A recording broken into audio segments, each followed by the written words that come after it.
Hi, I'm Bren, and welcome to my channel.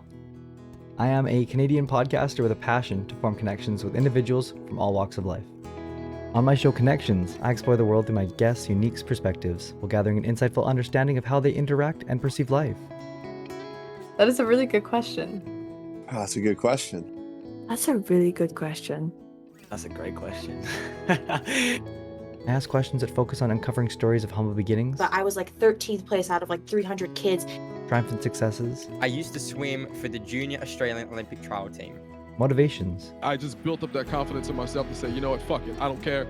inspirations, She was just always, I just always love her. struggles, The main thing that got me to where I am today is the bullying that I experienced. and realizations. Sometimes you cannot get closure. My goal is to continue making connections to spark meaningful discussions, and I hope you will join me.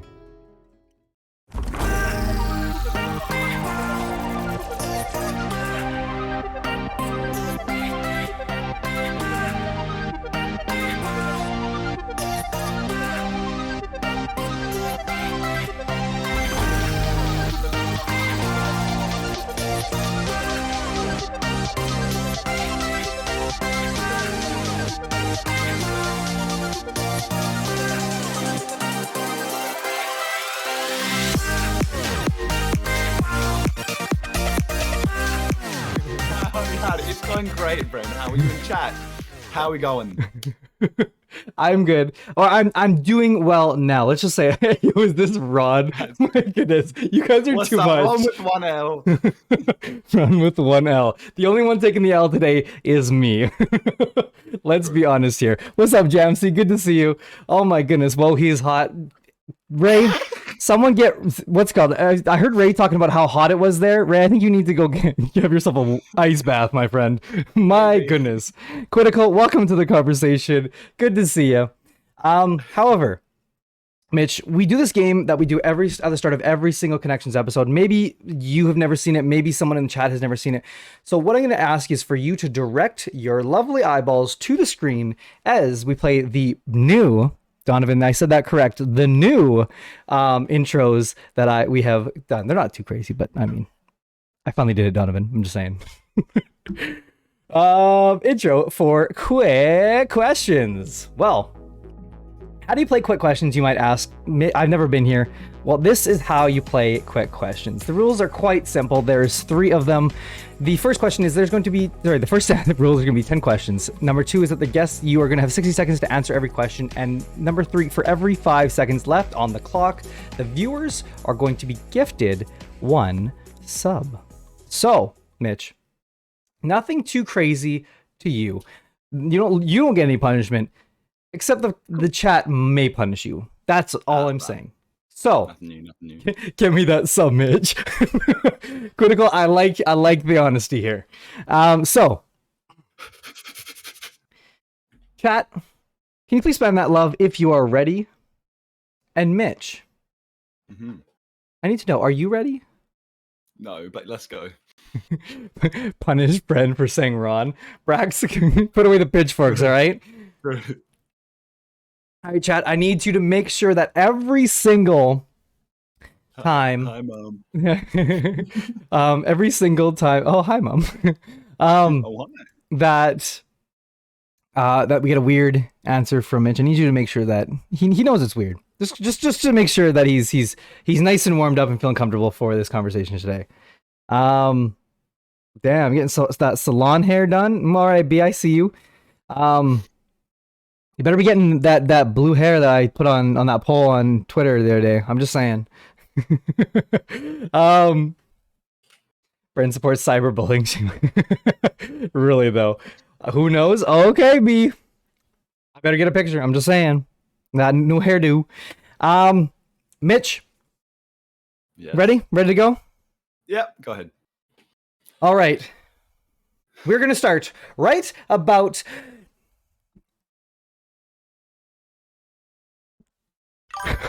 God, your lip is quivering so much. What is happening? Oh my goodness. Are you okay? I'm wonderful. Okay. You are wonderful. That is true. Alrighty, Mitch. Let's run it right now. The timer will start, and I'm going to ask the first question, and then we're going to go one by one until we are done here. Right. Let's see if Mitch can drain this bank account with his chaotic energy. Starting with, what is your favorite word? Lolcano. What is your favorite food? Stir fry. What is your favorite drink? Pepsi Max. What is your favorite number? 12. What is your favorite movie? Sharknado. What is your favorite memory?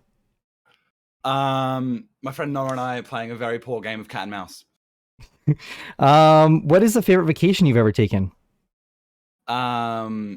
Cruise for my grandpa's 80th. What is your favorite animal? A wombat. What is your family's favorite tradition?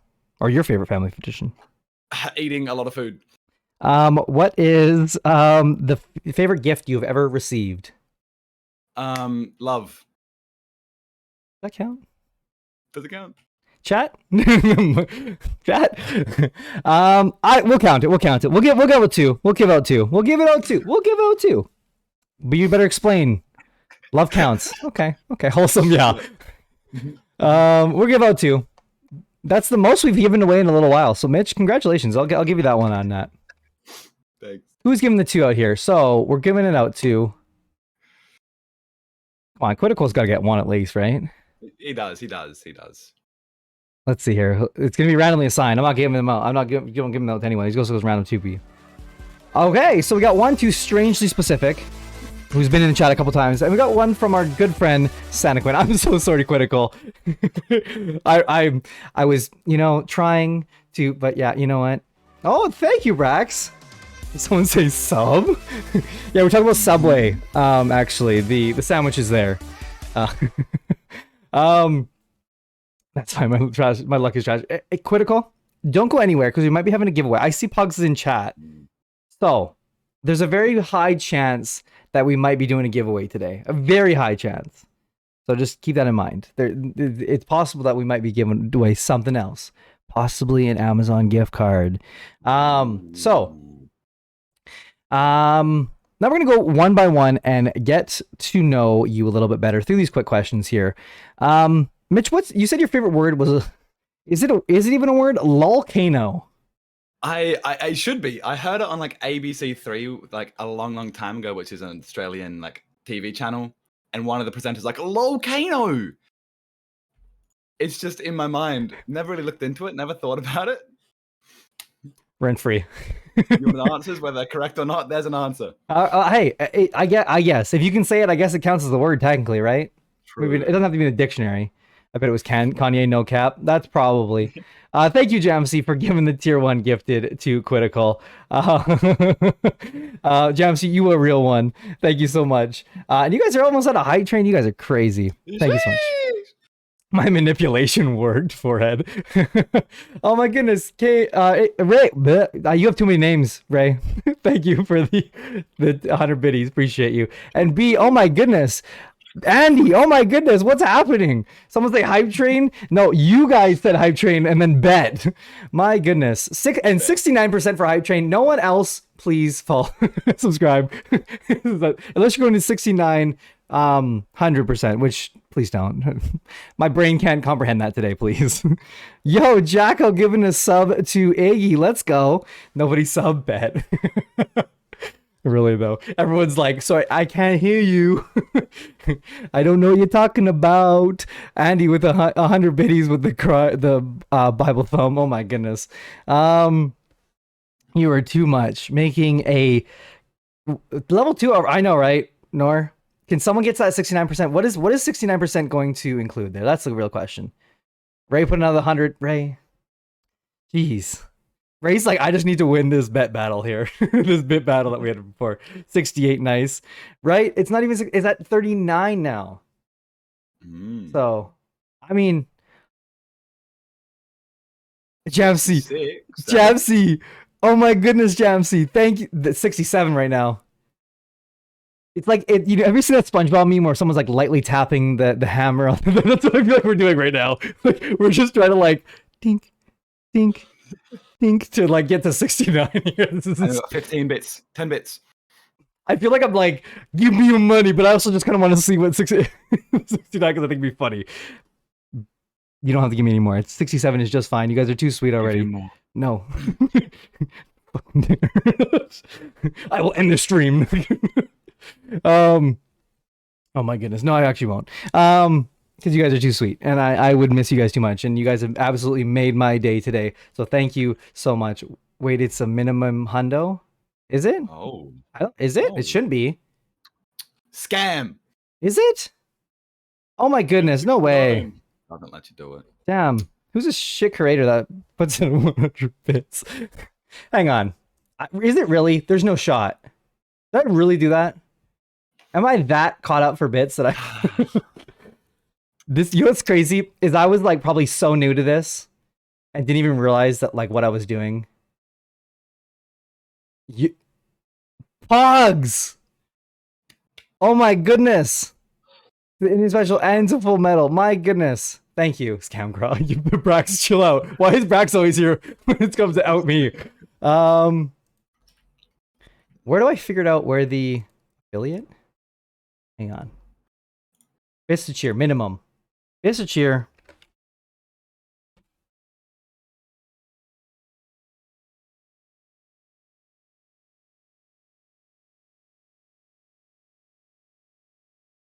Hang on, one sec. We're changing it right now.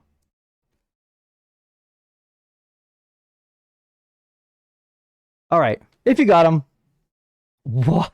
Donovan, 600. You guys are not supposed to give me points. I just, because I'm like, apparently I'm too much of a cool guy to have it at 1,000. You guys are too, geez, you're so, thank you so much. Just something new to know, but I'll put on alerts now if you guys want to just spam everything. You got the ones open now. 1bits is now enabled if you would like to. You don't have to by any means, but it should be. If someone would like to at least try it, they can try and do the 1 bit. Just make sure it works. It should work. It should work. I'd be a little bit upset if it doesn't right now. Can I give out a bit? No, that doesn't work. You can't cheer at your own channel. Well, that's rough. I just want to see if 1 works. If 1 doesn't work, then something's wrong here.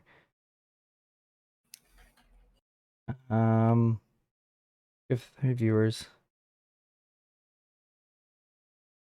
What? Add 90 more bits. Really? Is it really? Great, Bren.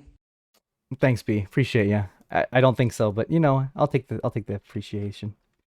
1 save. Does that work? Okay, try now. Someone try now. I'm giving you money now.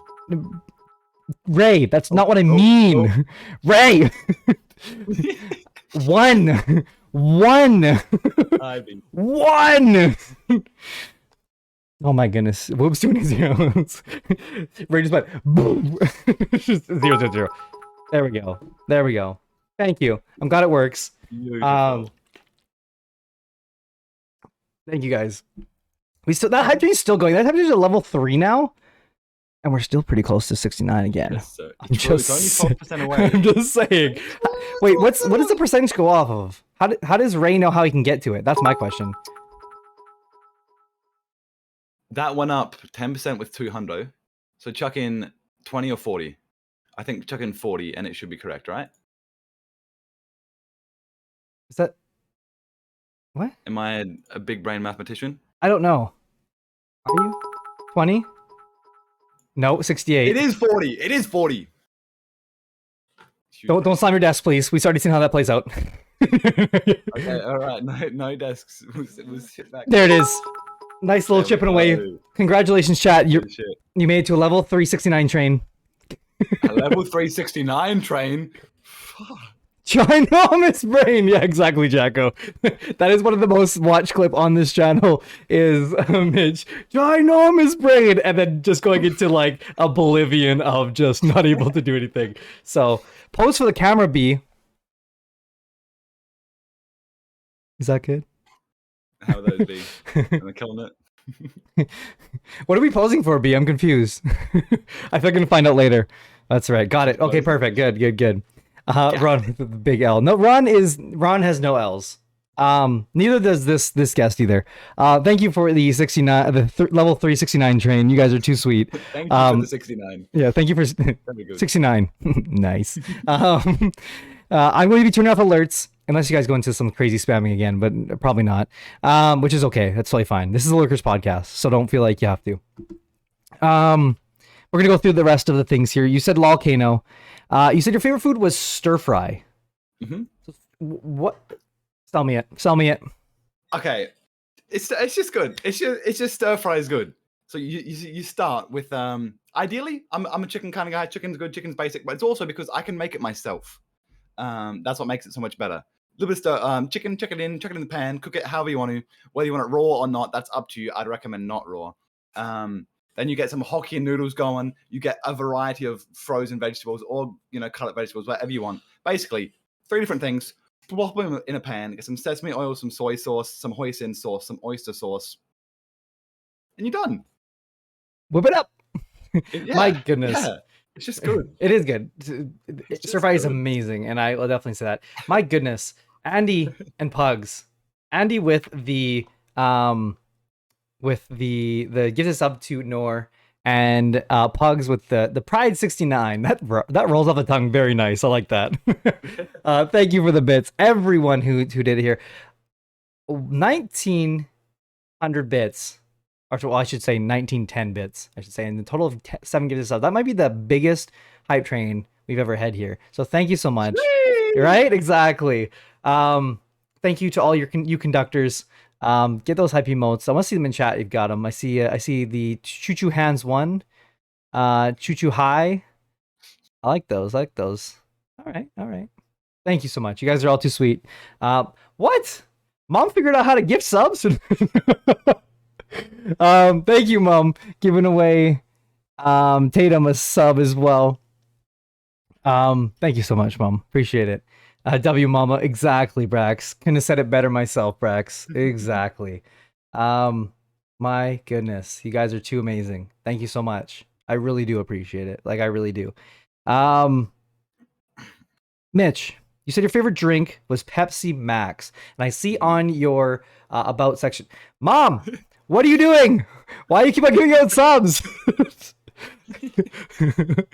Mom's like, Christmas presents? No, gifted subs. Yeah. We're giving half your present to Amazon this year. Thank you, Mom, for giving that sub to Squirby. Big dubs in the chat. You said Pepsi Max, and I see in your about section, Mom, what are you doing? Going up to Georgia the Nut. What is happening? Who has told my mom how to give subs? Because my mom didn't even know how to get her own subscription at first, and now she's giving away gifted subs. What is happening? Mom, are you okay? Does someone else have your phone? At least it's going to me and not some random person. I'm waiting. Really though.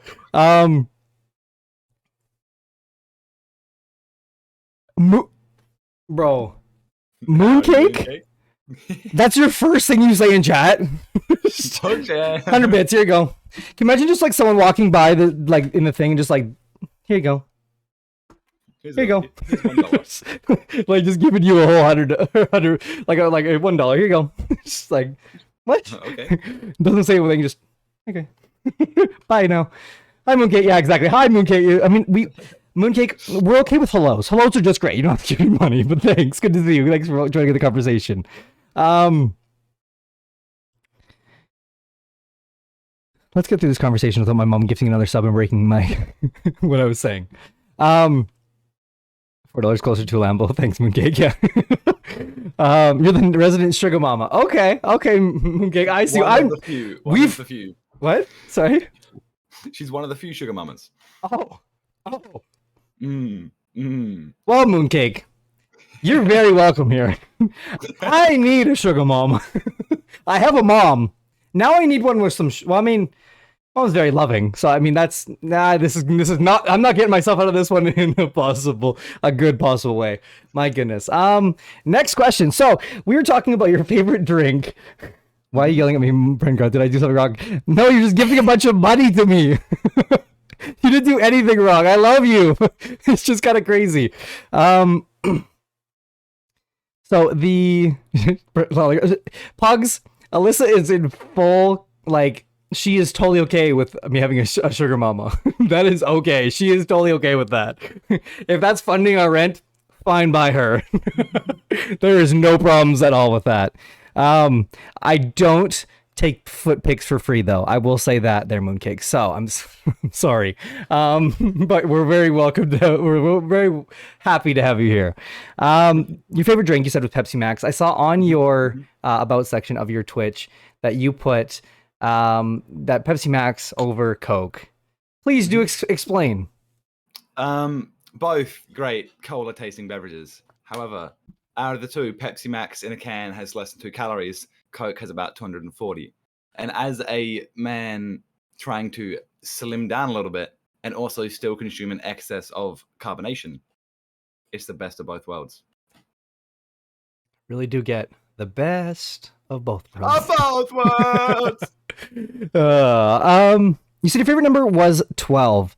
What makes 12 the favorite number? What is like is it a birth date? Is it a sports number? What is it that number 12 comes to mind when you think favorite number? It's just a number. I don't know. It's just like when you're younger, you think of a number, cool. Now that's my favorite number. It's been there since I was young. I don't know. I was once 12. I once was in 2012. No way. It was 12 months too. Month. I It don't is know. a 12 month. Yo, Mhm. maybe you're onto something here. You said your favorite movie was Sharknado. Explain. Great movie. Okay, it is a great movie. I like comedies, but the poorly done / intentionally poorly done seriousness is what makes it great. It's like, oh, I'm scared. There's a Sharknado going on. A shark flies through a window, or some dumb shit's going on, or you look out to the tornado and sharks are flying around. Someone goes through one with a chainsaw. It's just it's like very poor horror and thriller. That's great. I mean, fair. I've actually never seen it, to be fair with you. I mean, you probably shouldn't, but it's pretty good. I've heard it's a classic, if you will. You said your favorite memory was with Noah playing cat and mouse. So I'm interested. I did speak about during Who Are You? Basically, I think we were either 5 or 6 in primary school, like, reception or year 1, not too sure. But I had a bunk bed from friends. I was on top. I had tied my little a little Poe from Teletubbies with like a little rope. I think it was like a little felt belt, some sort of material belt that wasn't made of rope. And like holding it up and down, try and grab it, and then he grabs it, and it pulls. It becomes 2, and it flies across the room. So yeah, it's flying Poe. You decapitated flying Poe. This is not flying Poe, It's true. Favorite vacation you ever taken was cruise, and I think you said it was your grandfather's 80th. Is that right? Yeah. Started last year just before COVID. Parents go to the OBE, the old bastard's 80th. But it's just a cruise where I got to see a lot of my family from around Australia, because I think we have 4 cousins, or 4 families on my mum's side, all in different states. So it was nice to be able to see everyone for 3-4 days on a cruise. The first time I've been out of Australia, even though it was like for 3 or 4 hours on like a few different islands. It's my first time leaving the country. So it was nice. Yeah. Awesome. That's good. I mean, it's always good to see family, especially family you don't see them often too. It's really great. And I think a cruise is a perfect place to do it. It's so relaxing and a lot of fun. Favorite animal you said was a wombat. I think they just, I don't know. Not native here. Since I was young. But wait, I mean, they're native here. I've never seen one natively like you would with a kangaroo or a koala or whatever. But like that, to me, like they're small, they're fluffy, they look cuddly. They're like just, they're kind of like if you imagine like a teddy bear with like limbs about this big, and they're just kind of, I don't know, they're just kind of cute. I've got some plushies somewhere, but I don't know where. But yeah, sounds like a whole mood. Cuddly. Fair. That's fair. That's fair. They'll wreck your car? Really? Will they really? Are you being serious, Mooncake? Walking bowling balls. Yeah. I can see it. Your favorite family tradition is, you said, eating food. Well, we didn't really have a tradition. I was thinking Christmas and eating food. Okay. Every year at Christmas, everyone that we have, like, normally just like our family, sometimes close friends and things. As long as like you generic Christmas in Australia, whatever, mum goes, hey, what do you want for dinner? What do you want for dinner? And everything we have all for dinner or lunch is just added to the table. Like when I was younger, it was like, oh, mum, I want chocolate. Pound, multiple blocks of chocolate added around the table. Brother wants this. Brother wants this. Dad wants this. Like, cousins want this. Bow, just added to the table as well. No dessert, nothing like that. One huge meal, eating. Yeah, it's just great. Food's wonderful. So I'm pretty sure you said you have how many brothers do you have? I have two. Two? Okay. Two brothers. And those are your only 21, 133. And those are your two siblings. Yeah. Okay. Mhm. You're the middle child. I'm the youngest child. Wait. Oh, I'm 19, sir. Oh my goodness. For some reason I saw you right into between there. Okay. We're not going to be hearing any middle child problems here today, is what you're telling me. Okay. No. Okay. That's fair. I don't know why I thought you were all. That's right, because I always forget that I'm like the grandfather here of Twitch, being almost 25 here. Boa, what do you mean, Boa? You're 20? I was gonna say, excuse me. I always forget about this. So yeah, I always forget that I'm old here. Sucks to suck, But that is quick questions. You're just called Mitch old lol, low key. Calm down. Yeah, back pain gang, exactly. Yeah, welcome to your 20s, where it's back pain and other sorts of pain that you don't know where it's coming from, and then one day it'll disappear and then the next day it'll be back in worse form. Stay 19 as long as you can there, Mitch. That's the plan. Just go ask your brothers, I'm sure they'll know what I'm talking about. Right. I was 12 once. Really though. 2 months, Mitch, enjoy it, really though. Now we got some questions from the viewers here, and I see quite a few people have popped them in here, and I gotta scroll a little bit here because we've had a lot, and I mean a lot, of gifted subs and things like that. But the first one comes from the lovely Andy Righteous, as you know him. And Andy asks, question for you. Yeah, right. He's already stripping. I know we haven't even been an hour into the stream. We're already stripping here. And Andy asks, how did you get so handsome?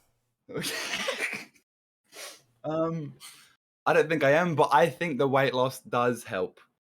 I believe losing a lot of weight helps shape my face, smile more, whether it's a good smile or bad smile. A smile makes you more attractive. It's true. I don't know, girl. One of our last guests, the lovely Braxcrest, said that one of the pieces of advice that she's gotten from her mom is the best thing you can wear is a smile, and you couldn't have said it better than Mama Brax, for sure. Who else we got here? We got a couple more questions here. I got a question from eGamer, asking you what drove you to keep going with Twitch. Because Twitch can sometimes be bullshitty.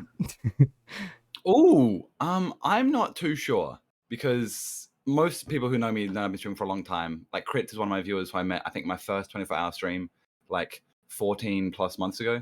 But I was streaming for less than seven average viewers for over a year. I think the fact that there was at least one person who wasn't from my real life that I would talk to and hang out with. Like whether it was Crits, like from the EU, whether it was Fishy, otherwise known as Chaos, otherwise known as Booba, otherwise known as whatever his name is, from New Zealand, very similar time zone. There are a few individuals that have been with me for a long time that would hang out, and that one person, those two or those three few people that would hang out that aren't like my IRL friends boosting my stats to get me affiliate or whatever. I think they helped me drive through. And in the past 5 months when I picked up, you guys just helped with me with my mental health, and the most fun I have in life is when streaming. At the moment, it's true. It definitely pulls up peaks. I can definitely agree to that. Like, and like meeting all the amazing people. Like, and I know she's here, so I'm gonna call her out for a second. But it's Boa. Like, I think Boa has really brought a lot of people together. And Boa, I want to thank you, because if you are such an amazing human and have brought so many amazing people together. I have met at least, and I counted the other day, at least 5 creators on this actual show. That's not even including the creators that have not been on the show that I've met that are super awesome. 5 creators have been on the show. Oh, boy. And one of them is coming to live with me for a week. Like, that's the connection that you're building, Boa, and it's that's what I'm saying. And I'm very thankful to have met every single one of you. And Boa, I'm so glad that you took a leap of faith on this person who DM'd you on TikTok saying, "Hey, do I come on my Twitch show?"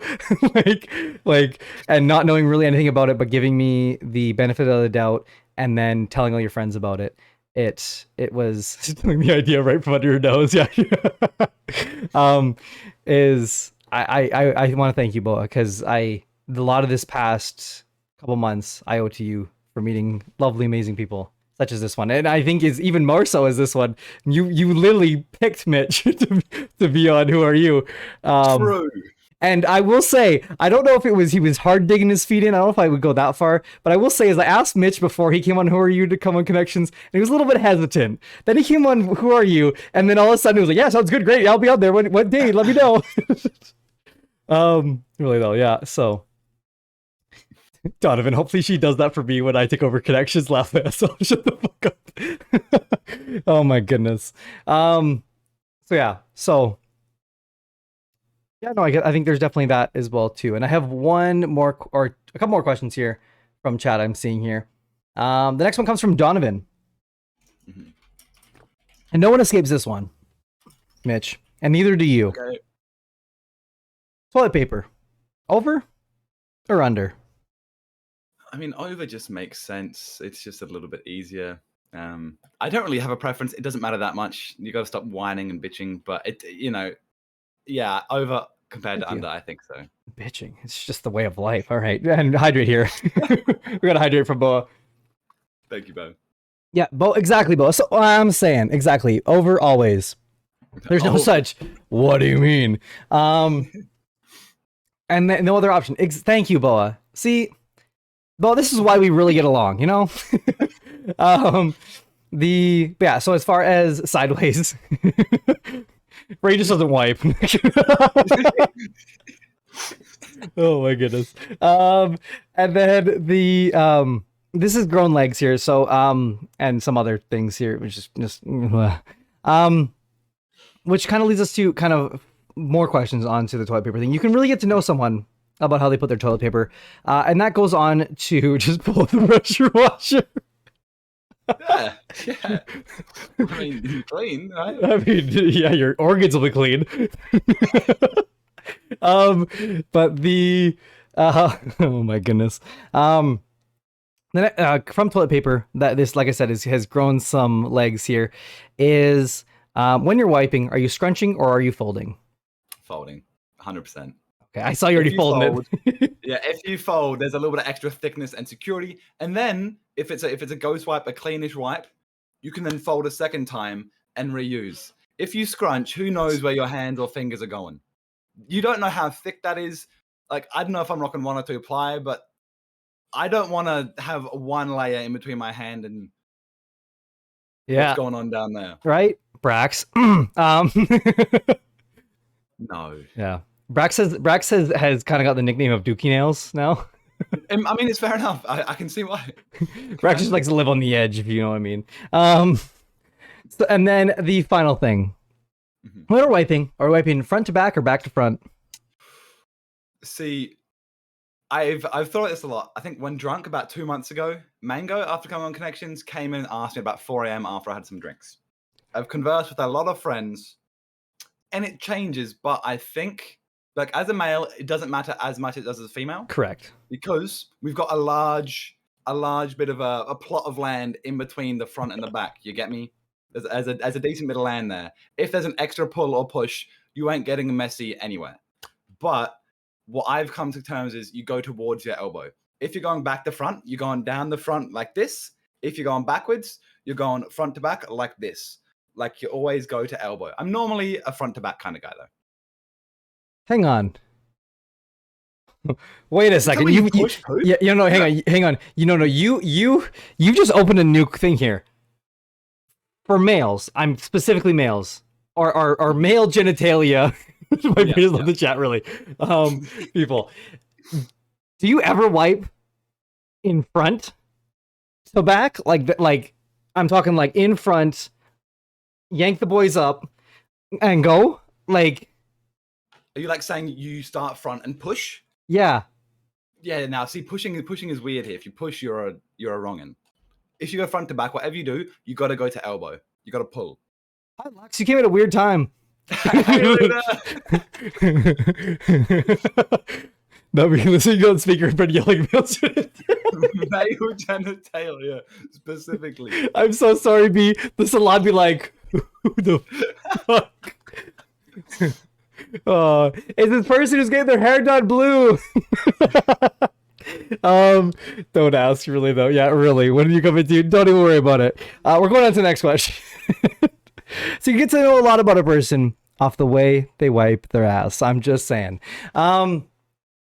Pugs asks, top 5 energy drinks. Any of them not on the tier list yet?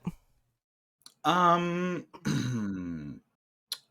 5. I know 2 on the tier list is a Monster Pink Rosa. It's a 13 or 14 calorie Monster, pinky grapefruity, Boa Rouge favorite, I believe. That is on the top 5. Without looking at the list, I believe the sour head. Oh no, the lemon drop bang. It's like a little bit yellowy, solo-y, quite solid. 300 milligrams caffeine, very nice. There's 2. I'd put the other 2. You know what? I'd almost put the other 3 Ultra Monsters, which is your Ultra Fiesta, which is a mango flavor with 13 calories. The Ultra, what have I forgot? Paradise, which is 11 calories, the green one, just smooth. And then your, what is the white one? It's Ultra something. It's like a lemonade-y sort of clean, smooth for 13 calories as well. But the 4 monsters being the white, pink, bluey, orangey, and green, as well as the lemon drop bang. All 0 sugar. Wow. You talk about energy drinks like I've seen wine, like people talk about wine, like, you know, like how like people like this one is bitter, this was made in like a good harvest, like, you know, like Cultivation is aggressive from this brandage. Like, this is exactly what it sounds like when you're talking about this. Hello, Miss Rue. Oh my goodness. Yeah, Monster connoisseur. No, energy drink connoisseur. Energy drink. We don't just stop at Monster. Exactly. They're just good quality. We also got another question coming in from the one, the only, not Jacko. And he asks, can I take you out? Yeah. I've never been taken out in my life. I was going to say the desperation on the look on your face. Yes. Please. He jumps to the screen. Oh my goodness. Yeah, okay. So yeah, there we go.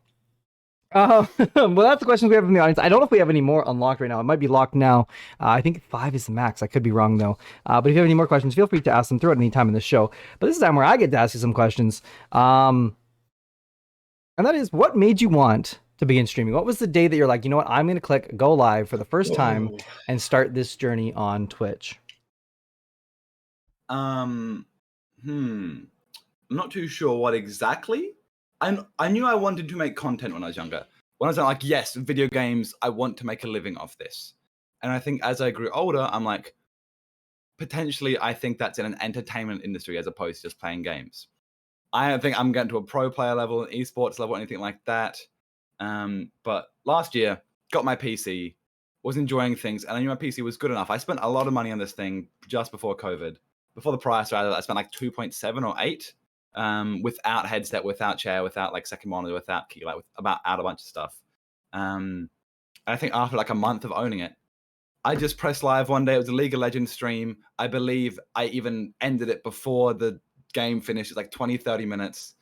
But it's just me talking to a camera. And over the next like week, I did 2 or 3 more of those, gave it a week break. And then I came back with a better overlay, more research, more things like that. And then I streamed for, I think, 3 or 4 hours. But the first time I pressed live, I didn't even tell my friends. I just wanted to see what would happen. Press live. I think no one was in chat, then I ended. But I just practiced talking to myself. I thought it'd be fun and entertaining. And now we're here. It's crazy. That's so crazy to think that you started off just kind of no promotion. I think that's one thing too, is not a lot of creators notice is you got to have some sort of confidence in what you're doing, because if you don't feel like you're comfortable sharing it to friends, and that doesn't have to be every friend. Don't get me wrong; it doesn't have to be Yeah, every single yeah. friend. But if you're not comfortable showing it to certain friends, it's gonna be hard to go off the top here. Like it's gonna Yeah. it's hard because how are you gonna promote it in any sense? But I mean, with today's day and age, I think everyone games. It's not as like it kind of used to Yeah. be a taboo a little bit back when like this all started, but now it's just like kind of pops up a bit. I see we have another one. We have another question. You're from the homie Critical. And Critical asks, "Hold on, man. Can I take you out? I can take you out first, right?"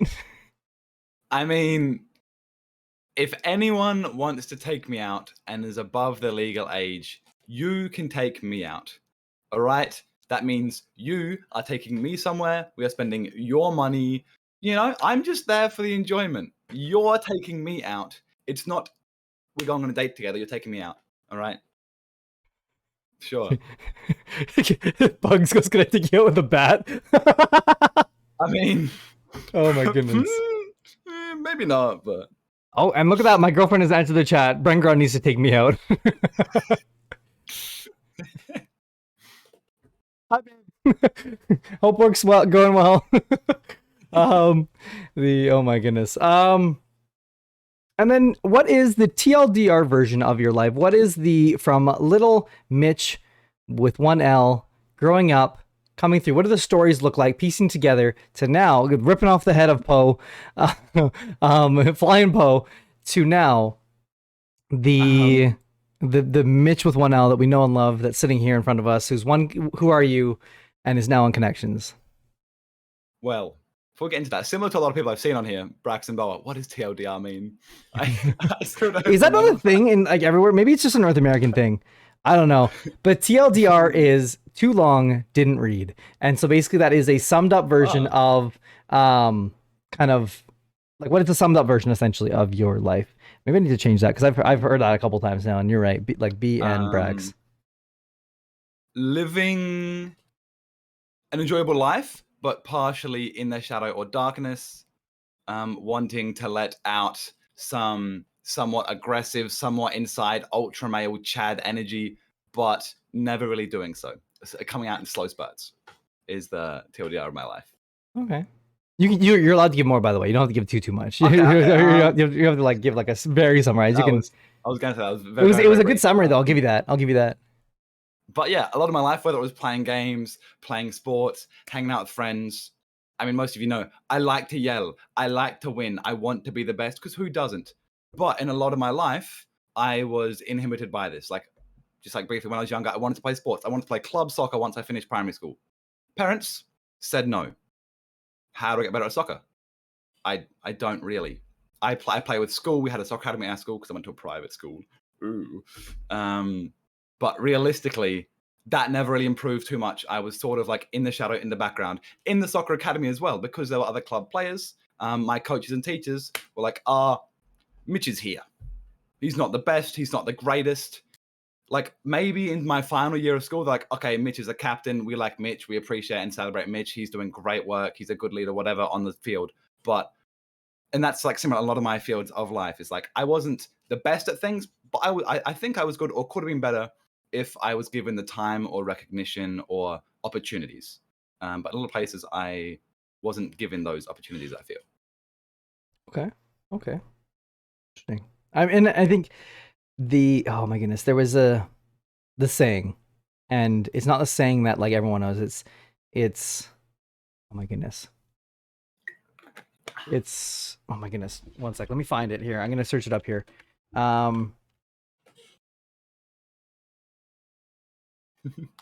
Searching up right now. Then Haydion, welcome in game. I hope you're doing well. Yeah, hi Hayden. Thank you so much for the follow too. Appreciate you for that.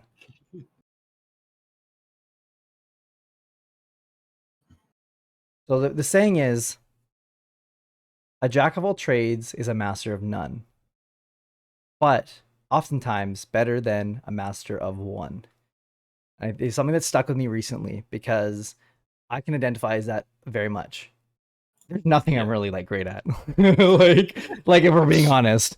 But I will say is I've gotten really decent at a lot of things. I can juggle. I can stream. I can edit. I can play hockey, kind of. I can skate. I can. I mean, I can figure things out, but there's nothing that I would say is like that I overperform over anyone else, and that's something that's kind of interesting to me. It's pretty. It's been a quote that stuck with me for the last couple weeks here after I heard it, and so I know it's definitely stuck with me for sure. I mean, yeah, it's completely understandable because it's like theoretically, what if I was able to put all this time into one thing? Where would that have taken me? But also, if you were so good at this, what would happen to all your other mediocre or above average skills? Would you just be an absolute melon, but an incredible entertainer? But that's it. Like you wouldn't edit. You'd have horrible people skills. Like everything you do obviously has an impact in your life, and everything builds up. So the fact that you didn't do this, like you can never know because you never did that. You can't do both in one lifetime. But I almost would say it's better being the jack of all trades or being lightly average or above average in everything. Like it'd be great to be a pro something, to be the best at something, but I think the opportunities to branch out, especially if you're young like us two. I touched my desk. Oh shit! Just in case. If you are young like Bren and myself, I think it is better. Like it's great to strive for something, but keeping doors open, not having all your eggs in that one basket, and trying to improve multiple things at once, I think is a good thing to do in life. Even though it'd be cool to be the best at one thing. Like, yeah. Mm-hmm. Totally. Like keep the doors open essentially. Mm-hmm. And yeah, no. And if anyone heard it, Mitch called me young. You are young. Taking that one to the bank. An absolute melon. Hayden, thank you so much for hanging out with us. Sorry that we've wasted some of your data. Take care, buddy. Thank you so much for hanging out with us. And by the way, Luna, yes, you can. Of course, you can ask a question. It should be open. If not, I'll give you one for free. I'll give you one for free if not. That's a deal. Really though, I'm giving you a freebie here, Luna. Yeah. If you were given 3 things to make you happy, and they have to be materialistic things, what would these 3? They have to be materialistic. So no love. Bullshit. All right. What's it called? What makes you happy? Or what would these 3 things be? How specific can they do they be? Like, you want like in-depth ding, or can I say for one of them, a working PC with internet? Yeah, is that one of them? That could be fair. That could be one. Yeah, and like you can group them together, so you don't have to be like, okay, I need a PC, I need a keyboard. Like you can, that's one. Yeah, okay. That's fine. That's fine. Cool. So like PC and internet is 100% one. Okay. It's tough because I never think about things like this. It's like materialistic things are great, presents are great, giving things are great, but in my life and my friends' lives, the idea of giving presents is showing someone you love and appreciate them, and hopefully give them something cool they might like. But it's the non-materialistic part of giving or wanting, so you just never really think about it. Fuck, what do I want? What would I'd say a house and security. Like a house, food, things like that, shelter. When I was younger, Mum was like, Mitchell, whether we can get this or not, you should be happy you've got a roof over your head, a bed to sleep in at night. And whether I think about it or not, I'm very happy. I've got one of those and love one of those in my life. And hello, Melon. Welcome in. Melon. Absolute melon. You are an absolute melon. His is an absolute melon. All right. We've got PC. We've got house. These are very broad materialistic things as well. They are broad, but it's fine. Shit. I'm gonna say a phone. That's a bit more specific, materialistic. A phone you can do everything on. You can have fun yourself. You can talk to friends. You can do whatever. A phone. You could start a career essentially on a phone. Really, though. You could. Yeah, exactly. You're selling a commercial. You sign up today. No. It's some sort of e-commerce like stick here we got going or something. $20 a month for 3 months. Yeah, you could buy our book. Exactly. It's just blank pages though. Figure it out though. Still our book. Yeah, exactly. You got a book. $20. We got the question from Luna now. Well, both of you can answer this. I hope I wasn't asked. It wasn't asked before already. Oh, okay, you're going for a two for one. All right. If you could make an ideal game, how would it be? Would it be like a Mafia type of game, or an FPS, or maybe something else? Which game do you think as close to perfection as overall as it gets? Doesn't have to be a PC only game. It can be like a console game too. Thank you so much, Luna. That's a really interesting question. I like that. So I'll throw this to you. Do you have an idea first, or do you want me to go? I off the bat, I do. Okay. Yeah. Shoot. Well, I would say my favorite game of all time is Borderlands 2. Okay. A great RPG looter shooter. It would almost it would have all the same aspects, maybe with a cleaner aesthetic, but the idea that you have a character, you level them up over time, and you can develop your character through individualistic choices. If you want to do more damage, you can. If you want to have more health, you can. If you want to do this, you can. And as well as that, there are multiple characters in the game where you can have all these different skill trees and things. But also, I really enjoyed the aspect of farming for loot in those games. Like, often I'd come home from school, okay, cool. I'm going to turn on my PS4, and for an hour and a half, I will chuck some music on. I'll chuck in a playlist, a new song, a podcast, or whatever. And I will go kill this boss, and then, quit the world. Go back in, go kill this boss. Quit the world, go back in. The chance of RNG or the potential to get something good makes it better if it is harder. It's like in the recent Borderlands, I think, when I first played with friends, you'd get, legendaries in the best gear like that, because it was all unbalanced. And that's kind of ruined the game. The idea of, can I get it? Can I get it? Oh, no. Or, it's close to perfect. Like in Borderlands, there are different parts to your gun. There's a barrel, there's a handle, there's a grip. You want all the perfect parts for different versions, for different builds, for different characters, for whatever. And that specific farming, that time spent into it, I think adds to the game, as well as having incredible character depth and story and things to look at.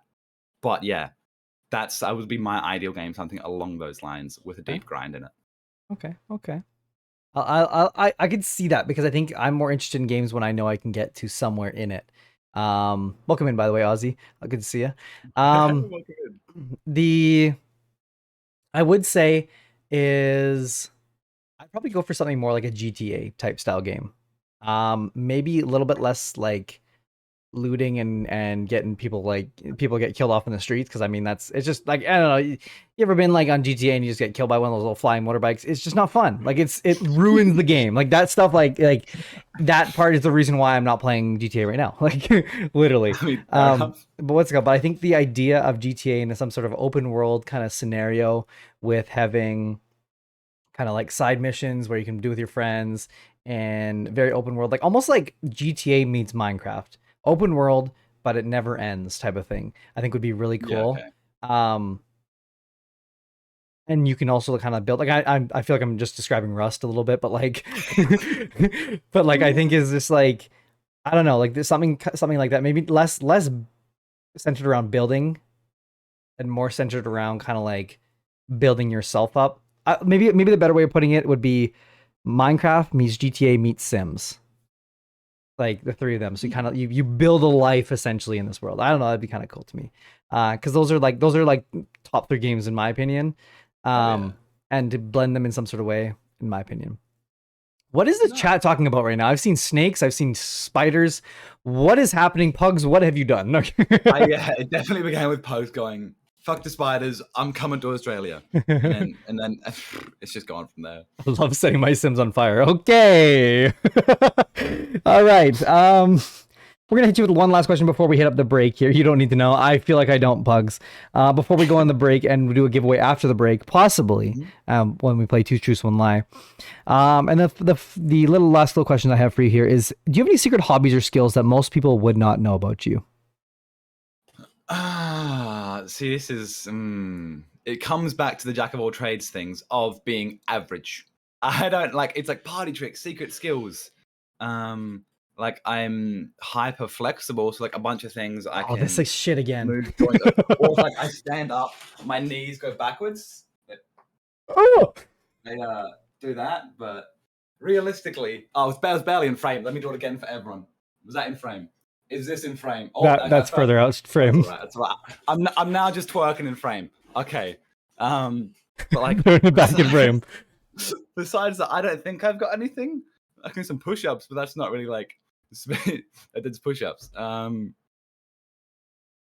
don't know. Yeah, a bunch of my shit bends, but that's about it. I'm not too. Hey, get your mind out of the gutter. Okay. I wasn't even going there yet. Stop it, sir. Oh goodness. But yeah, nothing else I mean, interesting about me. That's an Really. interesting party trick. I'll give you that one. That's Mitch got booty. Yeah, really there. Right, exactly. Well, we're gonna have a quick break here. Hypothetical gang. Yeah, you can. Actually, never mind. Let's not go there. You said no, I'm not allowed to go there. We're gonna take a quick little break. We're gonna run some reels here on this break here. When we get back, though, we're gonna play Two Truths, One Lie. We're gonna see if we can on Who Are You? No one figured out the lie of Mitch's. So now we're gonna try and see if the chat altogether can pull apart this lie. Pugs, you've already been bamboozled once. Let's see if you can. If you go 0 for 2, or you can go, or you can kind of split it down the middle here. We'll find out after the break. And if we get it right, we're going to be giving away a $10 Amazon gift card today on stream. So make sure you're there. We'll see you shortly. If Amazon actually lets me give you a $10 gift card with their servers being down today. No, I'm just kidding. We'll figure out a way to get it to you. Don't worry. You also did bamboozle them. That's right, Pugs. I forgot about that. True. So we're gonna hit a break. Don't go anywhere. Maybe go drink some water. Get some water though. That's a good idea. Yeah, exactly. We'll hydrate up here. Yourself. When we come back, we're gonna have Two Truths, One Lie and some deeper questions. Enjoy these reels. Exclamation mark reels if you want to go see it. Thanks, Critical. All right, we'll see. One more time. Okay, fine. Critical. The things we do for you, Critical. Hydrate before you dihydrate. Yikes. True. Alrighty, we'll see you guys in just a sec. Enjoy the break screen. That time, I basically completely isolated myself from my family, my friends. I was just like a typical, like, very insecure teenager. I moved out just to be closer to this person. And this was a kind of, like, very controlling environment. Like, they decided what I dressed, what I said. I couldn't swear because it wasn't ladylike. I couldn't buy protein powder because it would make me bulky. Developed an eating disorder. Didn't go to college for this person.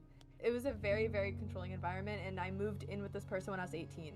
And that was where I actually realized what kind of situation I was in. I think the worst part about it was because I had isolated myself so much, there are people that I lost because I didn't go spend time with them when I could. I was only allowed to be around that person, and that's it. You know, I lost my grandmother, and I lost someone who was basically a father to me during that time. And I think that's actually one of the things that created a turning point for me was when I lost that person and the person that I was with told me that I just had to get over it. And I think mental abuse is something that's not talked about enough. I want people to know because I want people to be able to learn. If there is somebody in your life that is telling you how to dress and how to act and who to talk to and who to be around, that person is toxic and is not worth a moment of your time. What is your biggest fear in life? Regret. So I never want to put myself in a shoulda, woulda, coulda scenario. I want to know that I did my best in every scenario that I've ever been across. I want to know that if I thought I should be doing it, I did it. Even if I tried, who cares? I tried. If I failed, whatever, I tried. But I never want to regret not doing something. This is how I see it. You get born, there's that dash in the middle, and then you die. So it's all about, did you make your life worthwhile? Did you live to the fullest? Did you enjoy that moment? Because you got to remember, everything that you did, you don't take with you. Everything that you gained, you don't take with you. You got to understand that I got to enjoy what's here in the now. So absolutely, my biggest fear in this world will always be regret. You're watching Connections, a podcast about human connections, premiering every Tuesday on Twitch TV/Brengra. What is the best piece of advice that you've ever received? You live your life for you and you don't live it for anybody else. In reference at the time, it was about my dad and how I wanted to live my life. And you live your life for you. This is your life. You make it the way you want to. You're not here for a long time. You're here for a good time type thing. Do whatever makes you happy.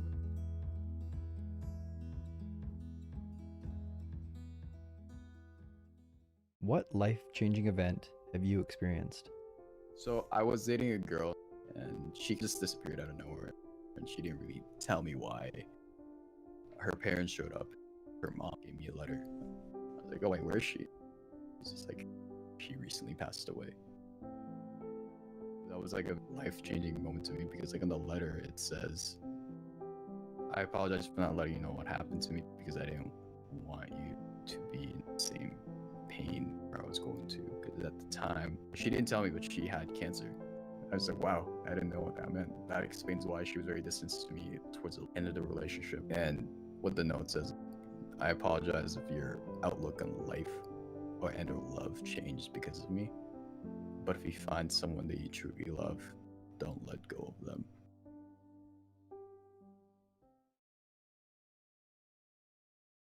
Who do you feel closest to? Like my nan, so my dad's grandma. She passed away because of dementia. That hurt me a lot because I was really close with her. For my 13th birthday, I was having a party at my house and she called an ambulance on herself and she forgot my name. And that kicked me in the ass. And when I lost her, I couldn't stop crying. Even now, I hate crying. But she was an amazing person. Like, she would give me change to go and help with her shopping. She would tell me all these stories of the war in London and stuff when she got evacuated. Like, you could sit down and have a conversation with her for days on end. She was such a beautiful person.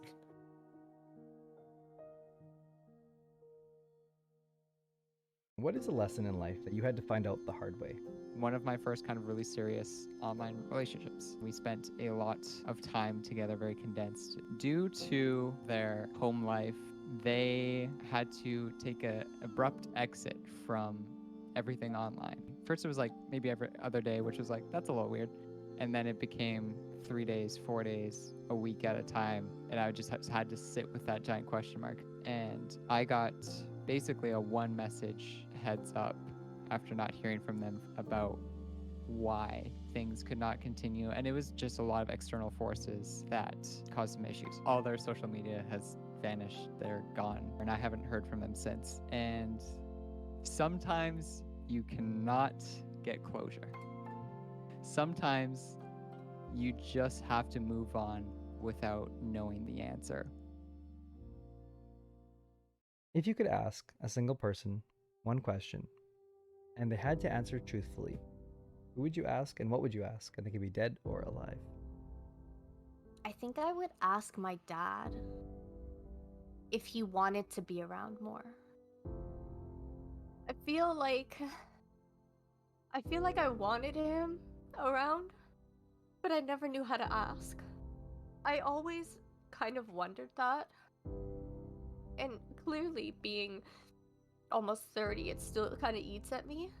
But I do think about that a lot. I always wonder if he wanted to be around more and he just maybe didn't know how to, or what was it there that happened?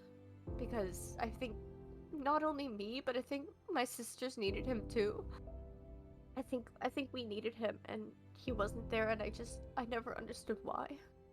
And I don't even know. Maybe he would say I don't know. And that's okay, but I think there would be some sort of answer that I could say, okay, I can accept this.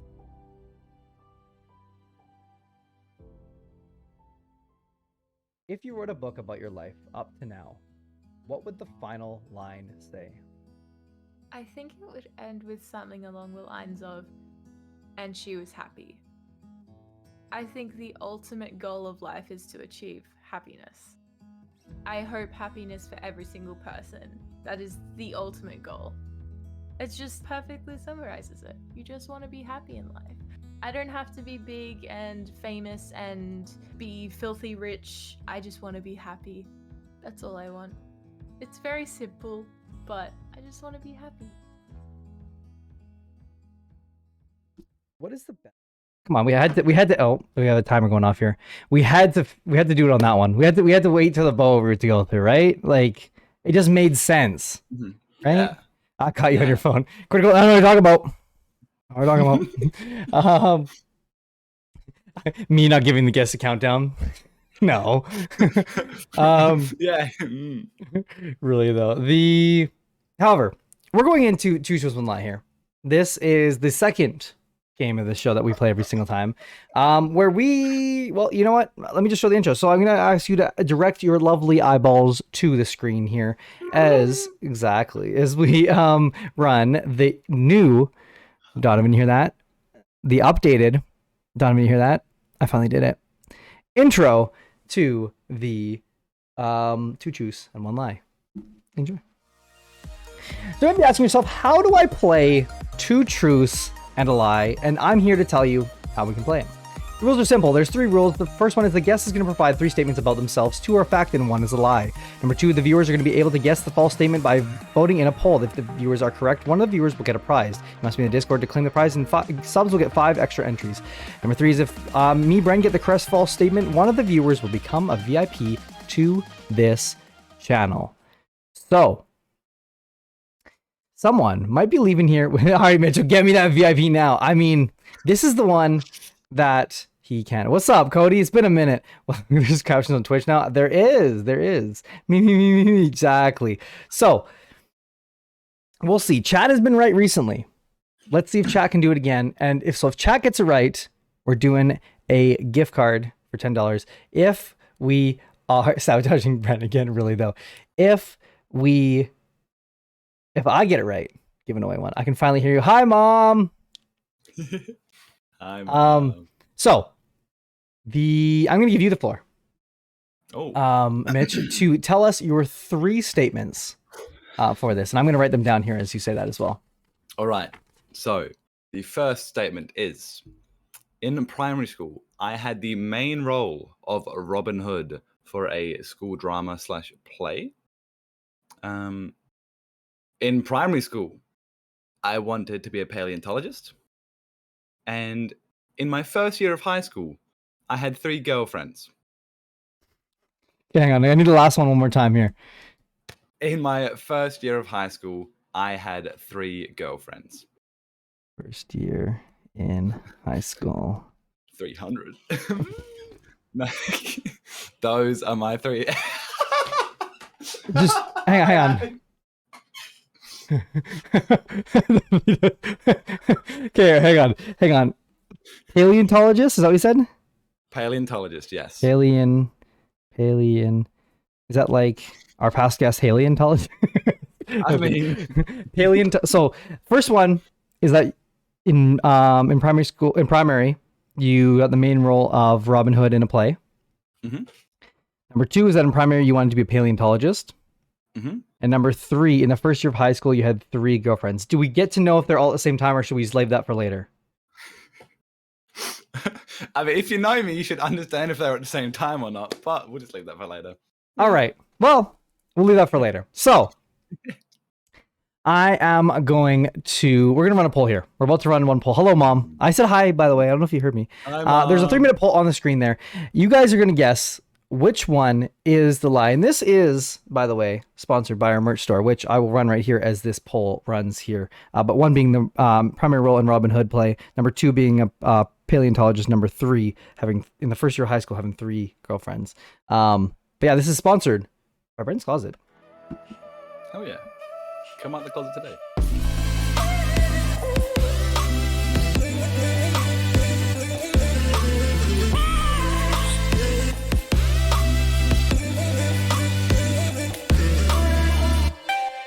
No way you slipped that in right as we...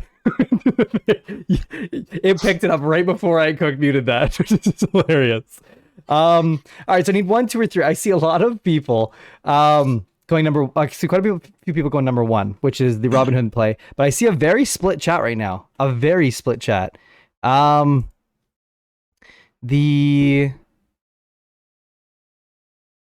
okay, we got even more split of a chat. I see some people going number 2. Ooh. Why is there only... There's 4 on the one screen, but there's only 2 on the other. I'm confused here why there's only 2 and then 4. However, you still got some time left. The number 1 is that you in primary, you had the main role in Robin Hood play.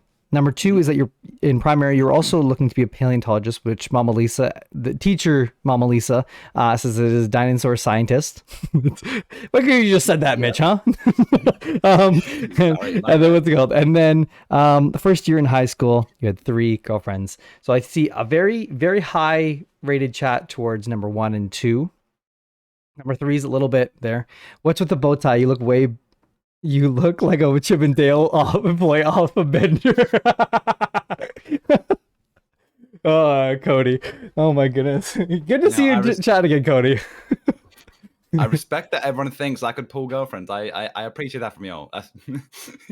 There is so remember we're looking for the lie here. I see a very split chat. This is probably the most split I've ever seen chat. Halfway through. You player, yeah, really. Chat, you're gonna have to choose one, whether it's 1, 2, or 3. But 2. By the way, the chat that's underneath me is actually currently showing up as wrong. Number 1 and 2 are showing up as 3 only. I don't know if it's just glitched or something like that, but it's something's weird here. So make sure that you are there. Keep that in mind there. Okay. Oh, someone's like, no. We're going number 2. He never wanted to be a paleontologist. That's not how it works. Okay. I remember him saying he hasn't got any girlfriends though. Might be the wrong person, I think. I don't know if I could go with you on that one, Nor. Never mind. Mitch doubling down on 3 is too much. I retract 3 as my answer. Interesting. Wait, so you're saying 3 is the lie or not? Did I have more? Did I have 3? Did I have less? See, that's the thing. Numbers is where it gets confusing. See, numbers adds a layer of where it gets confusing. And we know this, Pugs. We know this. But Chad has voted. Chad has said number 2, that the paleontologist is the lie. For sure, Mitch Fulton School. See, now that was a perfect first message you could have sent there. I love it. Yeah, really, though. I really think it's 1, though. Critical. Well, we're about to find out. So, Mitch, chat says number 2. Chat said the primary, you want to be a dinosaur scientist in primary was the cap. And maybe it's because you didn't know that it was a dinosaur scientist. Or at least you didn't say that. Maybe that's why. Or maybe it's also true and chat's just not that great at guessing the lie. Oh,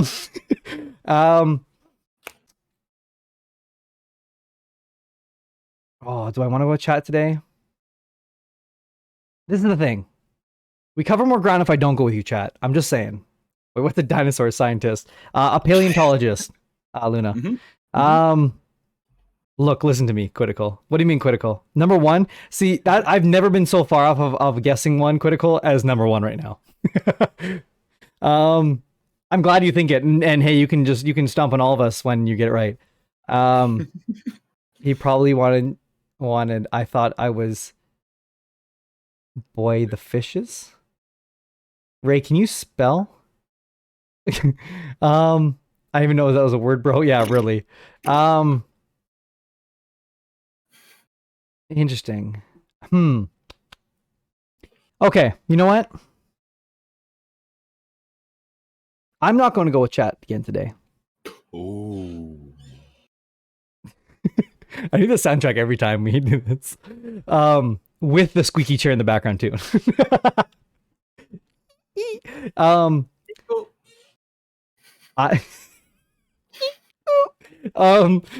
it called? I'm gonna say, Mitch, you're lying. The first year in high school, you did not have. Yeah, somewhere I am. What's it called? The first year in high school, you did not have 3 girlfriends. I don't know if it's more or less, but you definitely didn't have 3 girlfriends. Am I correct, Mitch? Bren Gra. You are, in fact, incorrect. Oh. I did have 3 girlfriends in my first year of high school. Okay. And one of them joined chat as I said that. Shout out you, Ash. Oh my goodness.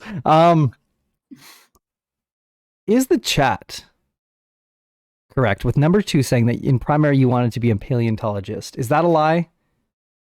No, that is the truth.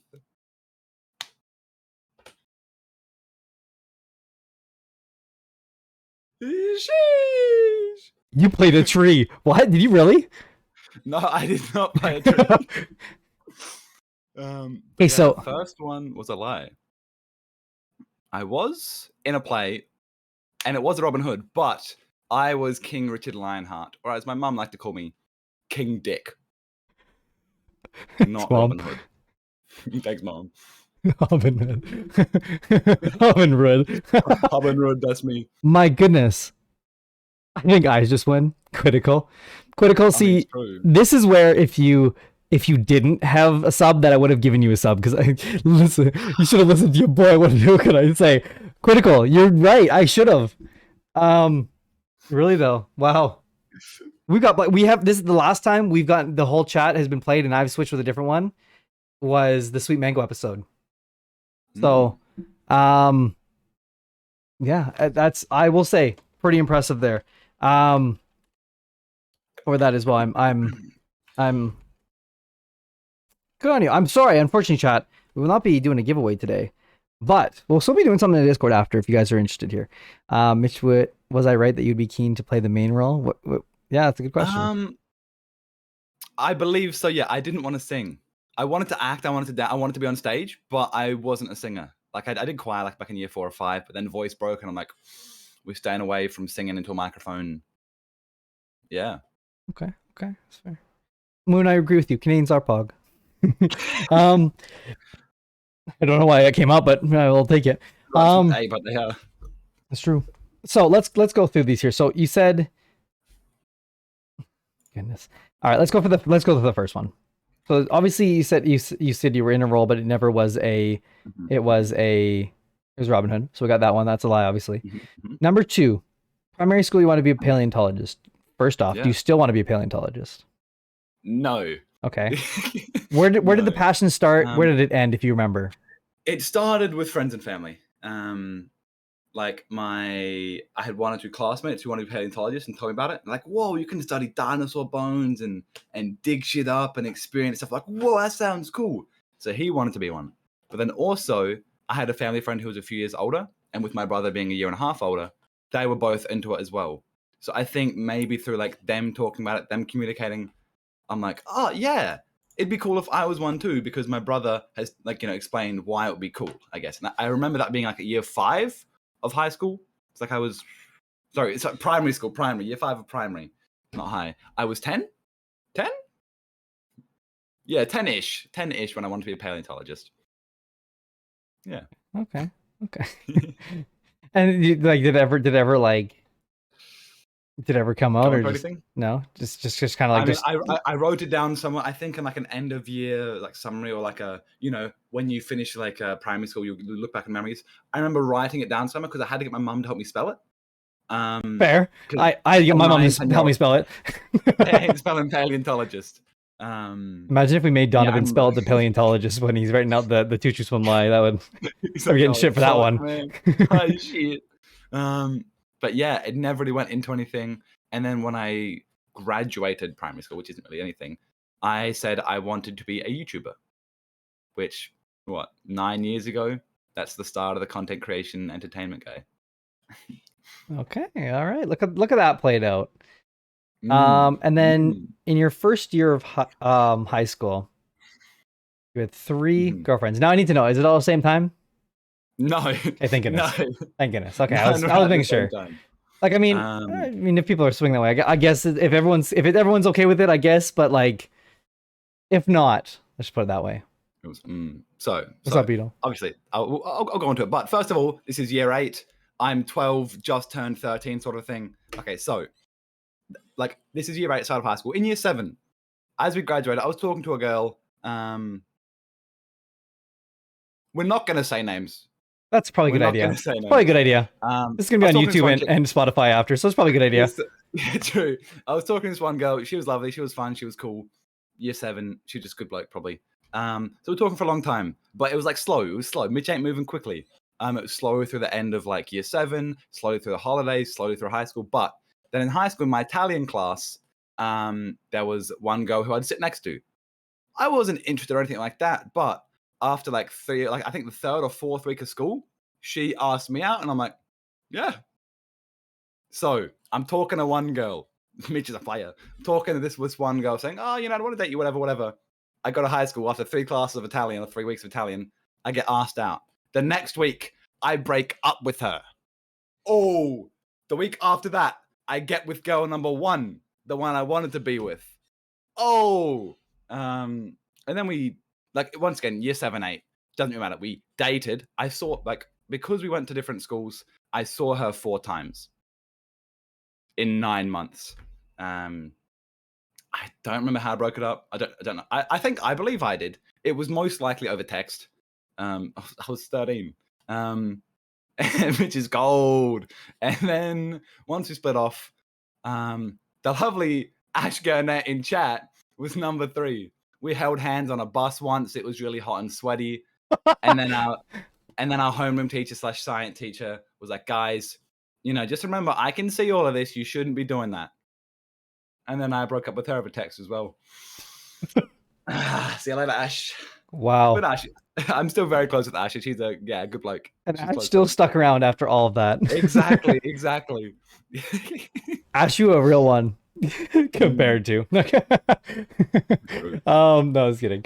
My goodness. Well, I love how none of these stories you're like, no, I broke up with them. No one broke up with me. When it didn't matter, I was the one breaking hearts. But later in life, we might get into that. Ooh. We will. Well, let's do Choose One Lie. Usually there's a giveaway after this, or something after this, but unfortunately, What, you suck. We are the only one with 1L today. How am I jealous of 13-year-olds holding hands? Really though. It's okay, Cena. Hey, if anyone in chat's single, Cena, just ! Discord. We can have a meetup after stream. I'm gonna be there. Maybe Mitch will come join us. We'll see. We can come hang out. We'll play some crosswords. So I mean, yeah, exactly. You can hold it. How was that? Been there, done that. All right, no need to flex. All right, okay, all right. There you go, Ash. There you go. My goodness. I realized this was the King Asian. That's still fun either way. Oh, it's Angus. What's up? It's Angus, the second Angus that I know, but I know it's number 1 Welcome in someone's heart. Can we do the spinning wheel without the giveaway? Angus, but who's gonna win it, Pugs? Oh, spin the wheel. Oh, I see. That's dumb. I like it though, Pugs. We'll see, Pugs. I'll think about it. Thanks for joining us, Angus, today. This is the part of the show where we get into the deep questions, the nitty gritty. We get to learn a little bit more about you, Mitch. We've had the fun parts. We've had the sides where we've talked about the dookie nails. We've talked about, or the lack thereof, let's say that. We've talked about how everyone in chat wants to take you out, and either with a bat or on a date. We've talked about your connoisseuring of energy drinks. We've talked about, a little bit about some past relationships and some past dreams of yours, and a little bit of some future ones. But this is the part where we get into the deep questions, the nitty gritty, and get to know the real Mitch, or Mitchell, if you will. Not Mitch with 1L, but the Mitch behind this, the personality, if you will. And get to know a little bit more about you. And I think one thing that's been kind of intriguing me more than anything, as I've thought about this episode through the past couple weeks since we booked this, is how you talked a little bit on Who Are You, and for those of you that missed the episode, there's no way you can watch it, but you can watch it this December 11th, the next episode. !Who Are You in chat. But you, thanks. Really though. But on Who Are You, you made a comment about how you felt like you were a kind of a for the boys boy, coming into kind of the past, like, I think you said year, and then kind of just realized that it was a very toxic way of being, and that you wanted to kind of get a little bit more in touch with kind of yourself in a way.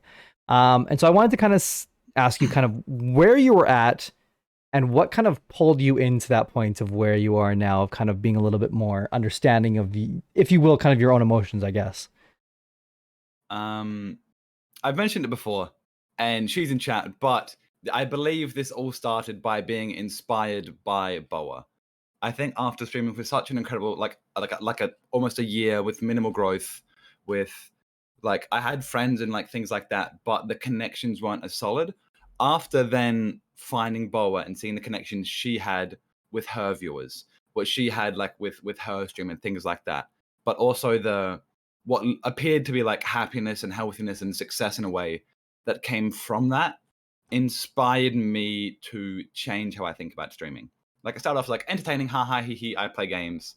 I still do that. I still ha ha he he every now and then, or most of the time. But the emphasis, like the name of this show, is about making connections. Like yes, whether I'm gaming or not, there's a high chance I go into tangents, I go to other things, I talk about my life, and hopefully with me talking about my life, whatever it is, and we'll probably get into a few things later, but I want other people to be able to be open and to have someone or something to like be a part of or be with. Like, especially like since I've had some dodgy like mental health the past 3 years, maybe about 2 or 3 years.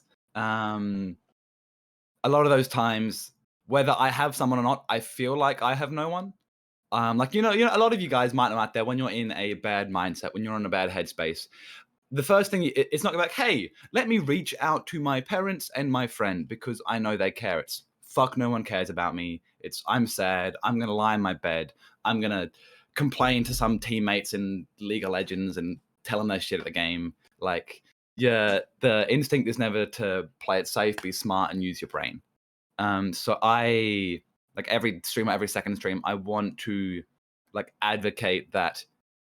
I know, and I know it is hard because, as I just said, you don't like a lot of time you don't want to reach out, but I try and talk about it openly and casually. So if you are going through things or have gone through things, you at least see one person who may be a similar age, who's not like I'm not a professor, I'm not an educator, I'm not an adult. I'm hip with the kids because I'm a kid. I'm only 19. I graduated 2 years ago of high school. I want to be someone going through similar experiences, similar things, and I want to be able to help in a way because I feel like for me, I didn't receive without being that guy. Oh, my life is terrible. I didn't have that like figure or that help that I wanted to or could turn to. So whether you come into my stream and go, "Hey Mitch, life sucks because of blank," or whether you just say, "Hey Mitch," either way, I want you to feel warm, to feel connected if possible, and to try and improve your days. And even then, outside of stream, I hang out in Discord a little bit. Like a bunch of people hang out in Discord often. Nor, Mooncake, Moist, Trev, Shelly, just to name a few that are in Discord like every 2 or 3 days, hanging out for a few hours. Lockie as well.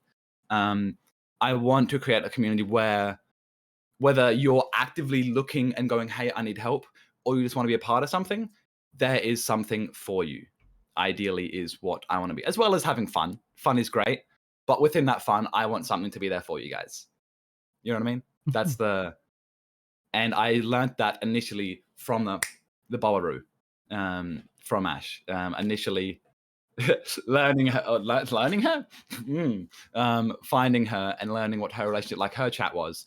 I wanted to emulate that and have a similar experience, except in my personal experience, for males or for men or for dudes, whatever you want to call us, it can be harder to reach out and have that someone, which is why I am so open with it. Why I'm so out there with it, if possible. Yeah, and Holiday Inn, welcome in. But yeah, that's Motel, Holiday Inn. Welcome in. Yeah, exactly. Thank you for the follow as well. And thank you for all of you guys for the sending love. And that's I mean, I think most of you gotta know the idea of the spam love. But thank you to Nora, thank you to Luna, thank you to Sina, thank you to Moon, thank you to Quitical, thank you to Pugs, Boa, and Holiday Inn, Hotel Motel. What's it called, for spamming that love, because I think it's and that's the thing is I think the biggest thing that we try and do is posture check, is to make sure that we are we're like taking care of one another and helping each other out. It's a really it's a scary world we live in right now. You're doing great, Bren. Thanks, Nor. This episode is sponsored by Holiday Inn. Hey, if you got connections, hey, exactly. Someone give me that bag. We'll do a giveaway. If someone give me a sponsor by the end of this show, I will do a giveaway, 100%. But I will say it's a scary world we live in right now, and not taking care of each other is something that is critical right now to making sure that we all of our well-being. And I think Twitch is a place that a lot of people turn to when times got tough, and some of it was very baseline. I'm going to watch video games, which, hey, totally fine. It's critical. Yeah, it's critical. And sometimes it's just to the point where it is, you need someone to talk to, like you said. And that's hard. You can't go into a huge streamer's chat and say, hey, I'm feeling bad, because you get banned or no response. Like, honestly. And I understand they do that for certain reasons too. Like, there's that, but I don't want to be the person who promotes mental health and then won't listen to anyone else. Or even more so, and I've talked about this before, is take care of my own mental health. Because if I'm telling all of you to take care of yourself, who am I to not take care of myself? So I definitely agree with you on that. I think it's not having someone to turn to. I'm very fortunate to say that I do, but I feel like there's sometimes when, like you, where I feel like I don't, because of my own anxieties. And that's hard. That's really hard to kind of fight with, in a sense. And yeah, it's definitely it's been a hard one. I'm going off the deep end right at the beginning. Let's go. Let's see, what do we got here? We talked about this on Who Are You, but I want to see if this answer's changed at all. Do you remember the last time you cried, and what was the reason? Yeah. I've also started like a little crying journal, just to see how often I cry when I cry. But the last time I cried, was it last night or the night before? It was today's Wednesday for me. Yep. It was Tuesday morning at like 4 a.m. maybe Tuesday morning at 4 a.m. Yeah. Like, because I had been like kind of stagnant, moving around things. I've been trying to be more like active in like my Discord, hanging out with a lot of friends, but generalized. And I realized because of that, I had been treating one or two other relationships of mine worse. And like the close connections I had and used to have, I thought like I was losing. Like I sent a TikTok to a friend and like, thank you for like, being a part of my life. Or, it was something about like, oh, thank this person for the things they do for you. And it's like, I sent it to them, but I'm like, this is no longer the things they do for me. It's the things they've done for me. And that made me really sad. I'm like, fuck. It's a two-way street, but I'd say 90% plus of that two-way street, like slowly disappearing, was me. And was my fault. So I got really sad and emotional because of that. It was tough. I was crying in bed. I didn't go to sleep that night. It's much more. I mean, there's not really a lot more to go on. I was just big Sag. It was in bed. I messaged a few people telling them I appreciate them, which is always rough because like, Mitch, are you okay? Mitch will stay here with us. I'm like, yes, I'm fine. Just a little bit sad. But yeah, I realized that I didn't want to lose the great friendships and the close relationships I had with a few people. And this one TikTok that I sent to someone made me realize what I had done and been doing. So cherish your relationships and friendships. If you have a good one, focus on maintaining and keeping it a good one. Just because you have it doesn't mean it won't go. Mm-hmm. Like, don't get stagnant in any of your relationships or friendships or things you're working towards. Just because you have something, if you sit there and think, oh, I've got it, there's a chance it'll either stay there and not get better, or it'll get worse and move further away from you. And that's with anything in life, I feel. If you want to get better at a sport, just because you're feeling good and you feel like you're pretty solid, if you stop training, you're not going to get better and you're not going to improve. So it's the same sort of thing with everything. For me, it was with a friendship of mine. That was the last time I cried. That's totally fair. And I think it's it's definitely understandable, especially for me, as I think with this is I mean, there's a couple of layers to this, I think, as well, to this kind of my answer here. But I think the first thing is understanding that kind of Discord is you're trying to, in a sense, build that community. Of course, we're content creators. We're trying to build that community, that understanding of that. Hi, Trev. And we are, and to do that, you have to start talking about me crying. Yeah. We have to kind of get to that point where we talk to people, we're in the Discord, we're hanging out with people, and we're not just like totally that. And for us, that's after stream. If anyone would like to join us, you're more than welcome to come hang out. But I think on the other flip side of that is in a call with 60 other people, it's hard to be one-on-one, but it also allows for people to that might not ever know who each other is until they come into a chat like that, because it's really hard to also get into one-on-one.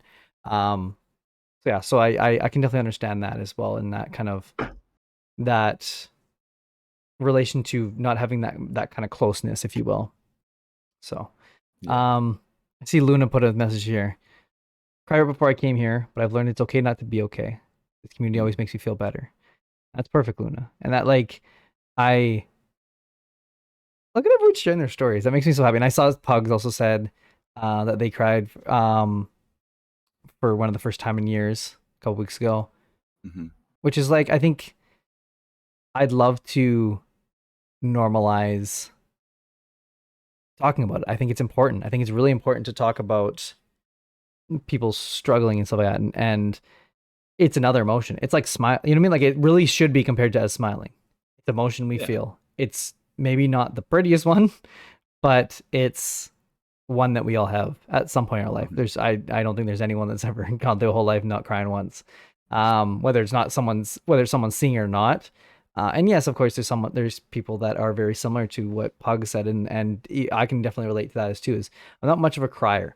However, I will say that since March, when I started this journey, because I put my dream out there, essentially, I've been very able to find that emotion, if you will, and kind of doing that. So I'm that makes me happy, because I'm getting better in touch with emotions in that sense. Stupix says that I feel like I'm insulting someone here. And her name was Stupid, or just call her Shelly. She's Shelly. Okay, thank you. Hi, Shelly. I cry a lot, but also the next morning my makeup slides on my face so smoothly, so it ends up being okay. Oh my goodness, Shelly. I mean, hey, everything happens for a reason, am I right? My goodness. Nice, Ray. Nice. Really, though. What is something that you're proud of about yourself?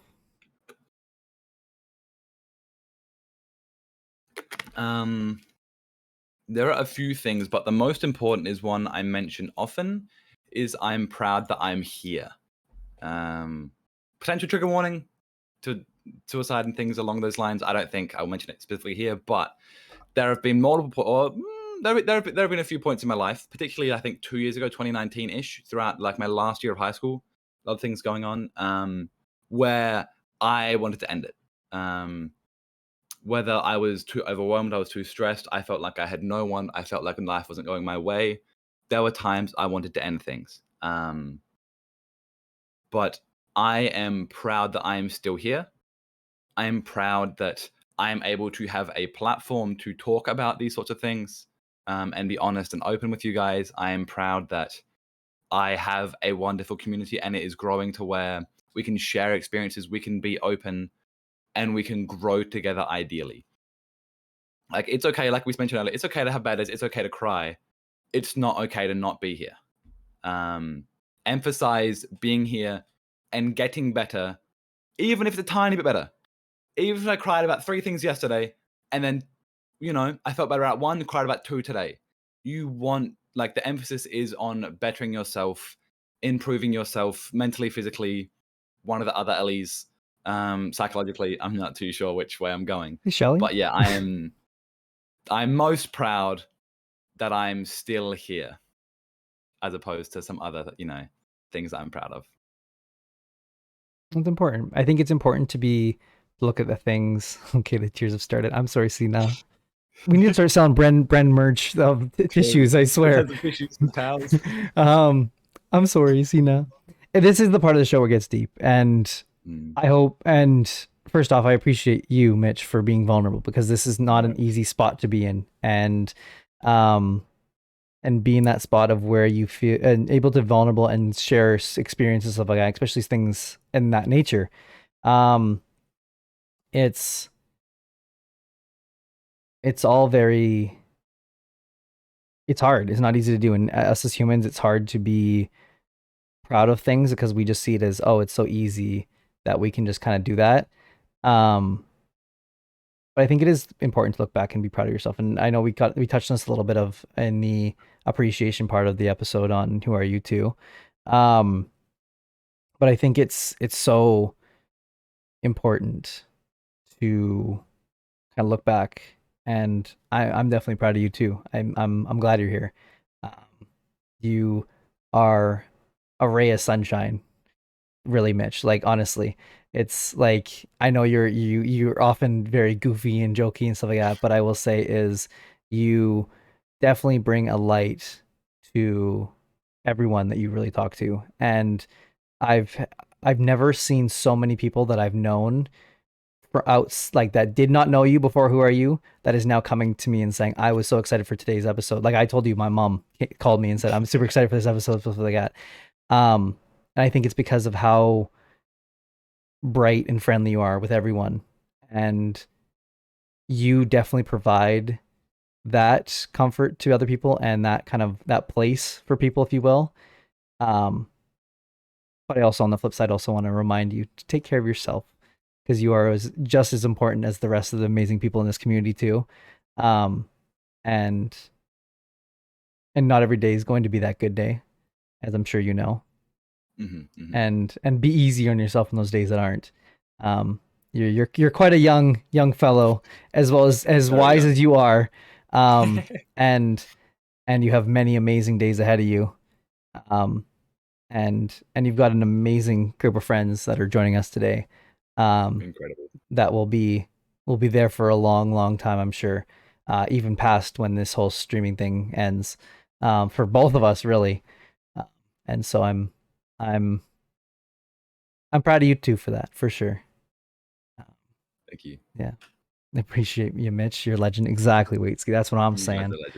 Haley, thank you so much for the lurk. Appreciate you. Doing great, Bren. Thank you, Shelly. Appreciate you. Mitch, what is the best piece of advice that you've ever received? I was thinking about this because I've seen a bunch of whether they're TikTok clips or other things like that going through, like, oh, what makes you happiest to have this, and like watching Brax as well. The best advice I've ever received. Now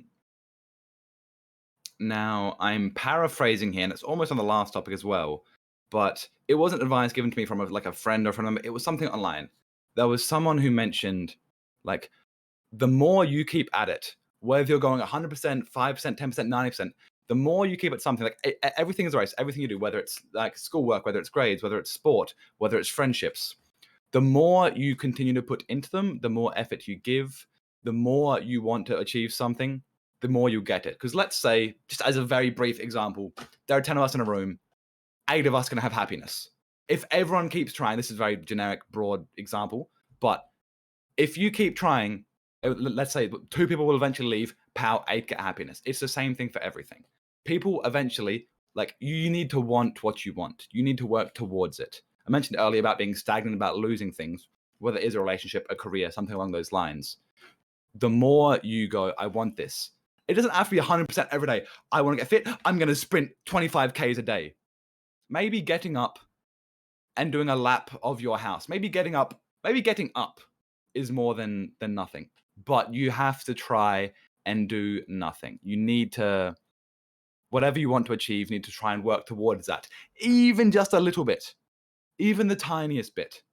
Like some days when I want to try and like, okay, cool. I want to be a streamer one day. I'm going to YouTube short, Instagram reel, TikTok, make multiple like extra TikToks the next few days. I'm a stream. I'm a bow. I'm a bing. I'm a bong. Some days I've made TikTok in 4 days. I haven't uploaded on Instagram, on YouTube, I barely tweeted. It's okay. But as long as I'm trying my best each day, or trying at least a little bit each day to go somewhere. So I guess life is a race. You're not going to finish or get what you want if you stop running. It's a good point. A very good point. I will say is, I said this at the very beginning, and obviously you heard this, is I felt like this past week I was going through some of that. Whereas like that whole haven't tweeted in a while, haven't made Instagram posts, haven't posted on TikTok for you, it's Reels for me.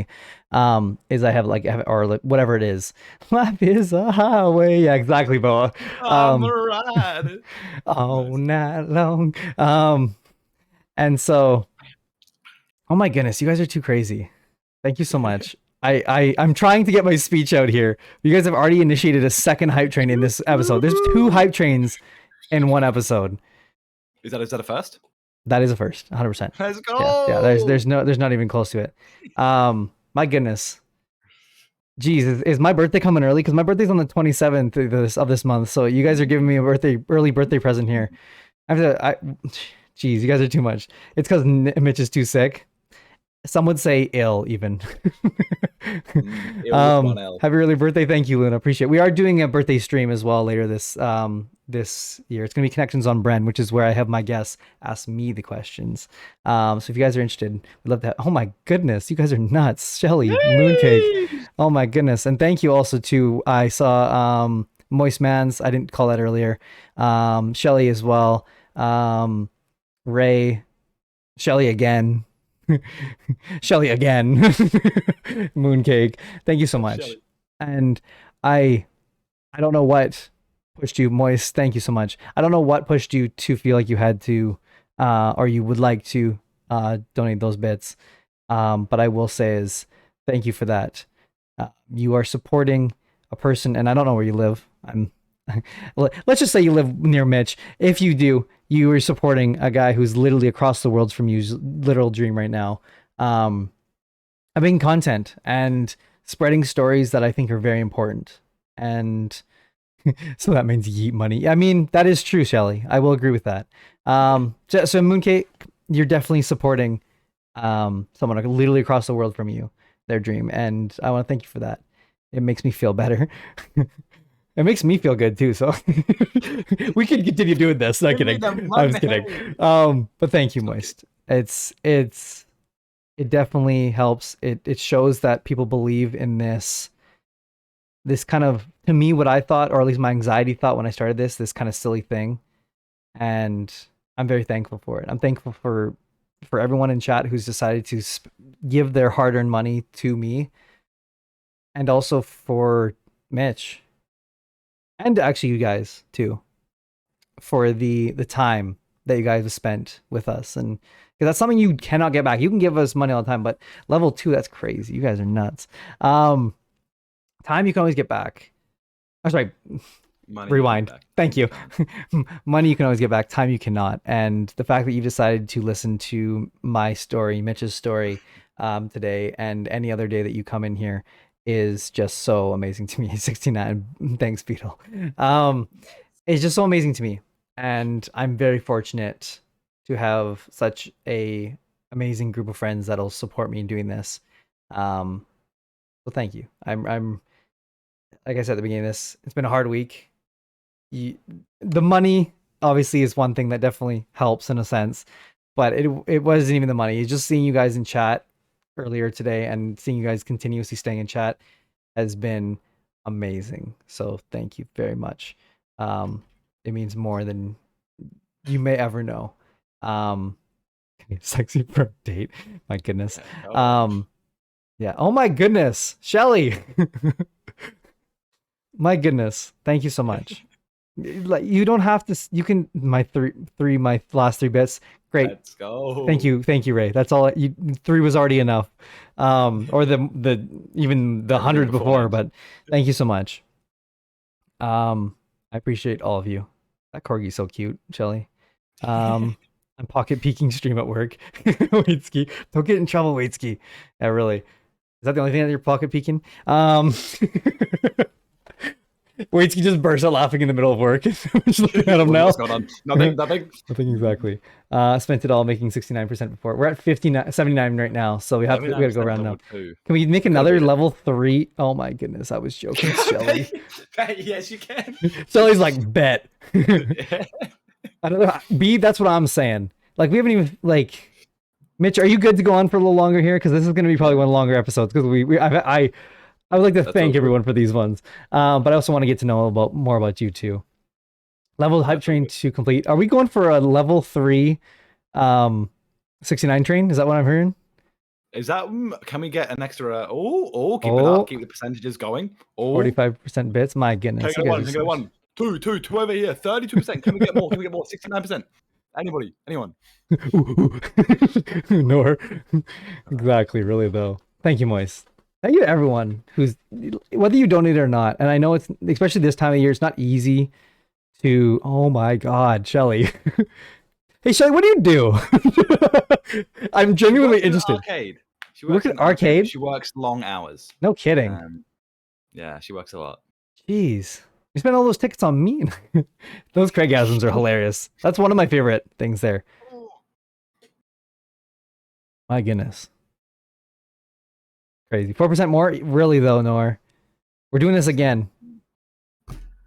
Are you guys like, I don't know what's happening here. First off, actually I probably should turn on the alerts because you guys are spamming them. I may as well give you your ode sound alerts at least for this. I think we need 84 bits. You just do math? A little bit. 84 bits? I'm sure Sugar Mama to everyone? LA everyone? LA everyone? Did I miss a joke here? Don't worry. Okay. The English language is hard, isn't it? Mitch's biggest mistake is giving me access to his PayPal and friending me on stream. I get so many games from Shelly. I actually get a lot. Shelly spent a lot of money on me. Shelly, you're too sweet. Through donations or bits or like a $7 game, but she might give me 10 $7 games. Like, there's a lot of shit. They got half my library is almost stuff from Shelly. And I have like 60 games plus. Another 200. My goodness. Okay, so we've passed the level 3 69 level train. 4 69. Level 4 69. You idiots. You missed it. But you understand we aren't the best at English. Same. Really though. But thank you. Like I don't be shy. Level 4 69 train. I mean, I want to say thank you. And I don't know how to express this past what I've already said, but it's been really difficult to kind of, the motivation has been the biggest thing recently, the last little while for 20 AO. I mean, don't be shy, get some more bits. This past week's been really hard, and it's been very unmotivating to do this because I feel like it's just kind of the same thing over and over again, and I feel like people are going to lose interest in this because of it, and it's anxiety is really all it is. It's nothing past that, but thanks, Shelly. You boys. But it's been hard. It's been difficult, and I want to, just you guys showing up here has been a lot, and the donations and the bits are melting my brain right now, not gonna lie. But I want to, but it's in positive ways, I promise. It's not in a bad way. I keep hearing in the kitchen, but no one's here. I'm here. Bitching in this kitchen.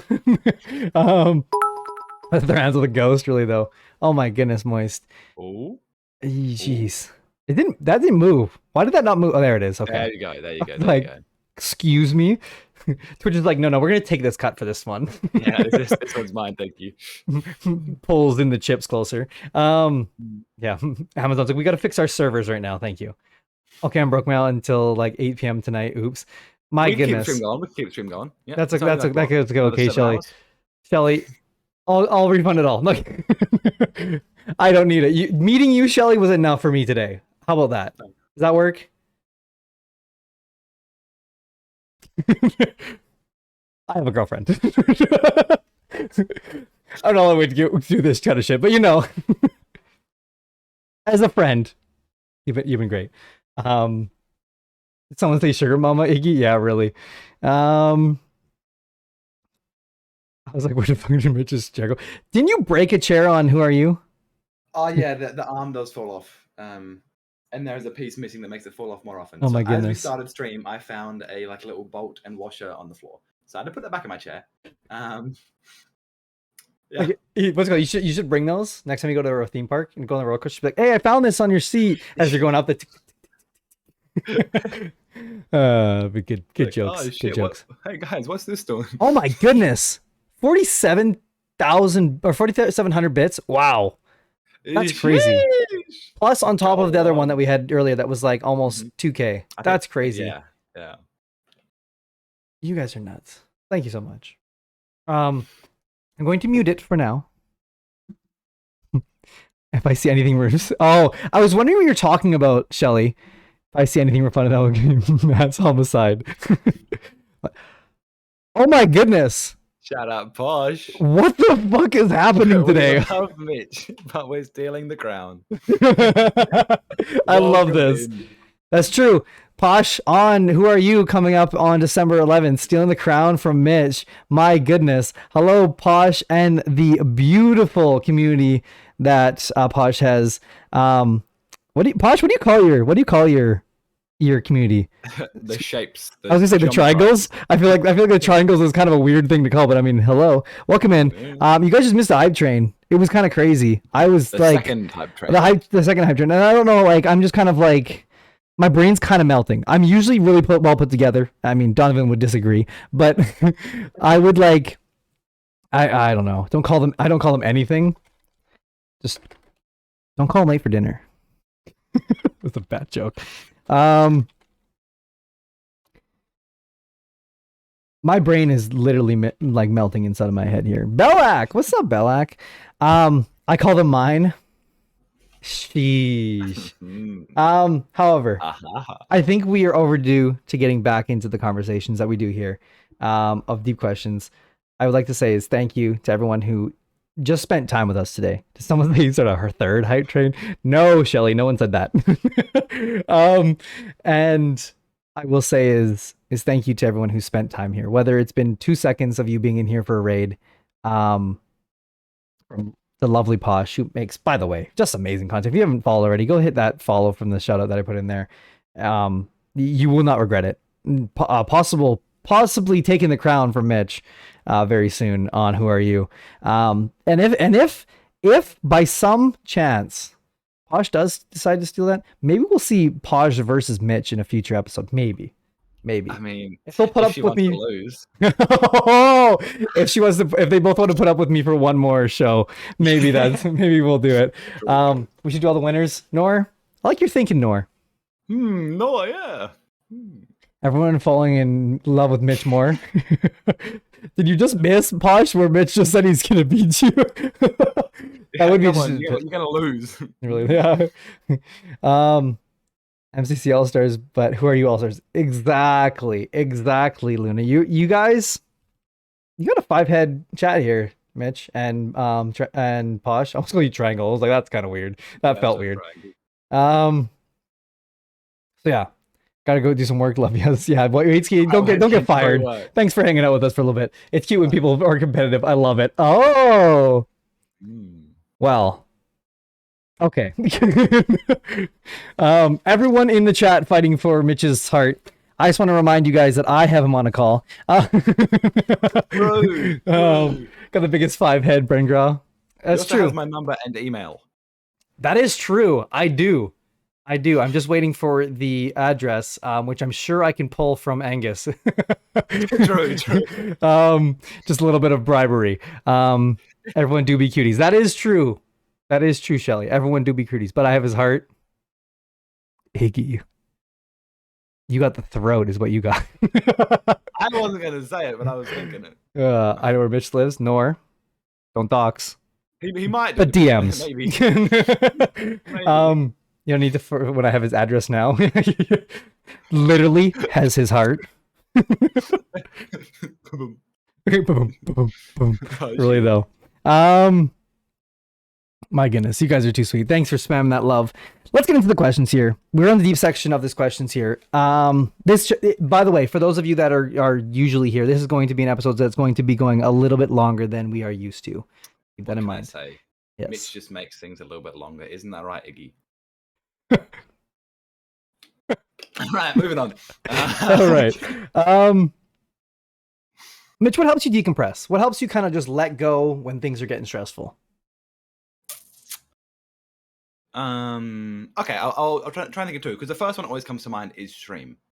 I've got to be in like a whatever mindset I am, whatever mindset I am in, like pressing stream or preparing to press stream, like, you know, changing my title, checking my camera settings, changing the white like ding dong so I don't go completely yellow, pressing starting soon, to, you know, changing my music, whatever.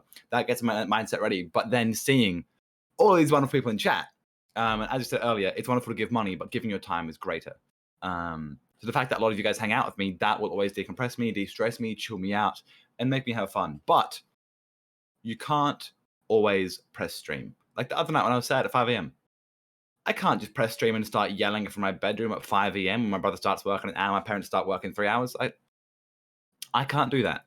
So another way to de-stress, decompress, whatever you want to call it, I think music is a good one. Like, music is a good one. Music can change your mood vastly. Like, I know some people in class, I'm like, if I'm sad, getting sad music on might make me cry, make me feel a little bit about being sad. But no, as I said earlier, deep down, there's a little alpha male Chad boy somewhere in there. Like, a lot of the time, when needing to do something, de-stress, I'm going to play some stressful ass, loud, aggressive, testosterone-filled music. It's going to be like some sort of doof in my ear. It's going to be some guy, something going on in my ears, something loud, some metal, some rap, something aggressive, upbeat to help me change mood, to help me get me in a different mood. Whether I'm going to think about my life like I'm in some sort of anime montage training scene, whether I'm going to picture myself in 2 years' time looking good from going to gym, something about that. Going from the sad or the stressed or the tough into the, like, for me, because I like a lot of those things, going into the positive, the loud, the keen, the excited mood. Music is incredible. Getting a pair of Bluetooth headphones, earphones, something along those lines, because wires are shit. They're annoying. They'll piss you off. You're like, let me get some music. Because you've had it in your pocket and it's shit. But get some music going. Follow me on Spotify. Listen to Testosterone or Muzz, and your ears will explode with aggressive joy. Also hydrate for moist. Exactly, gotta hydrate here. I don't want to cut you off, but yeah, exactly. No, that's fair enough. Thanks, yeah. Moist, making us moist. Moist all the time. I will say is that the music does help, like, for sure. Like, I think today coming onto stream, I was like, I wanted to, I was not feeling the greatest. But I knew I needed to get connections ready. I wanted to be these connections. You guys are moist, yeah, really. Boa, that's off brand for you. What's it called?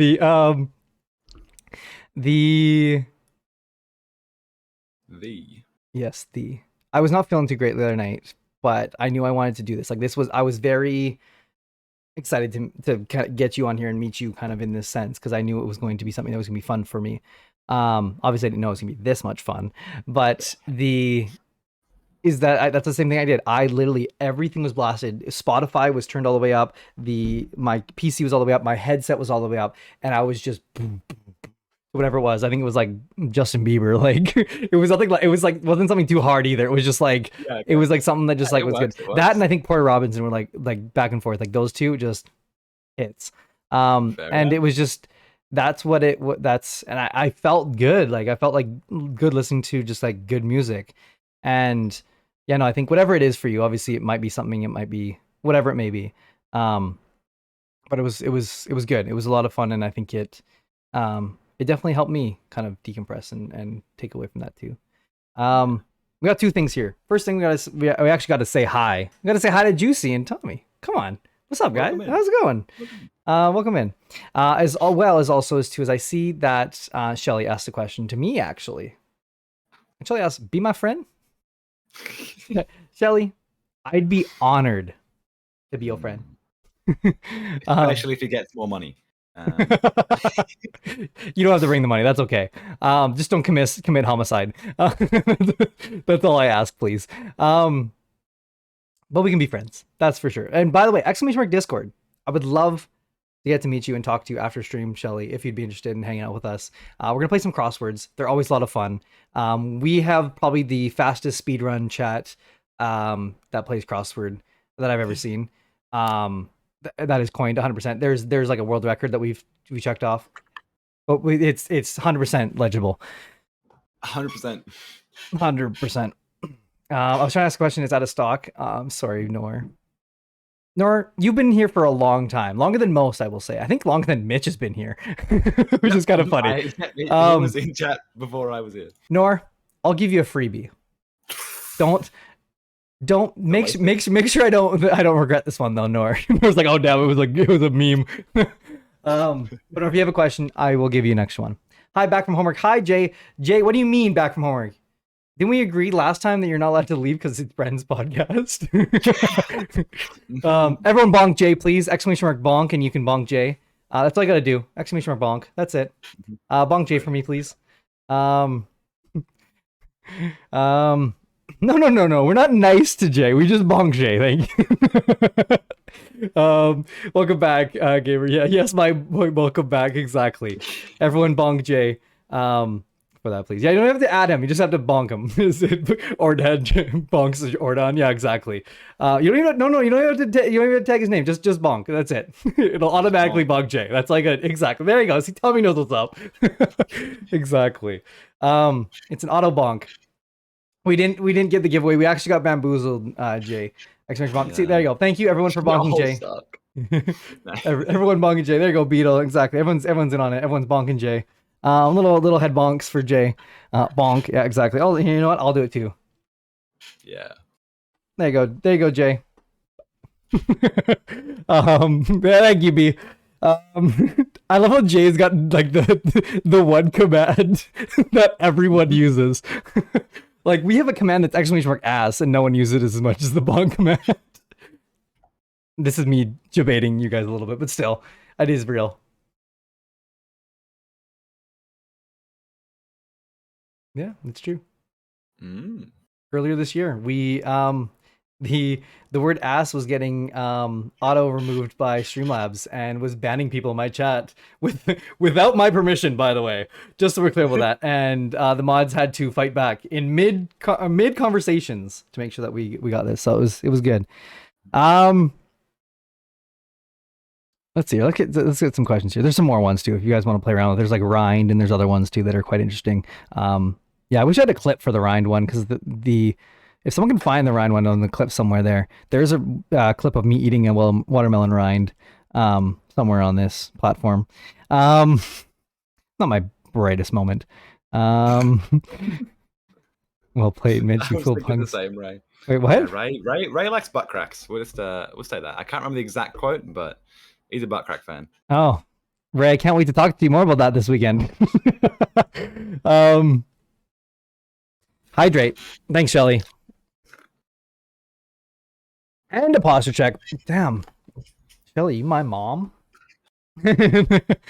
All right. You're not very bright. Thanks, eGamer. Appreciate you. Let's see here. What do we got? At all. Chill. Let's see here. What do we got here?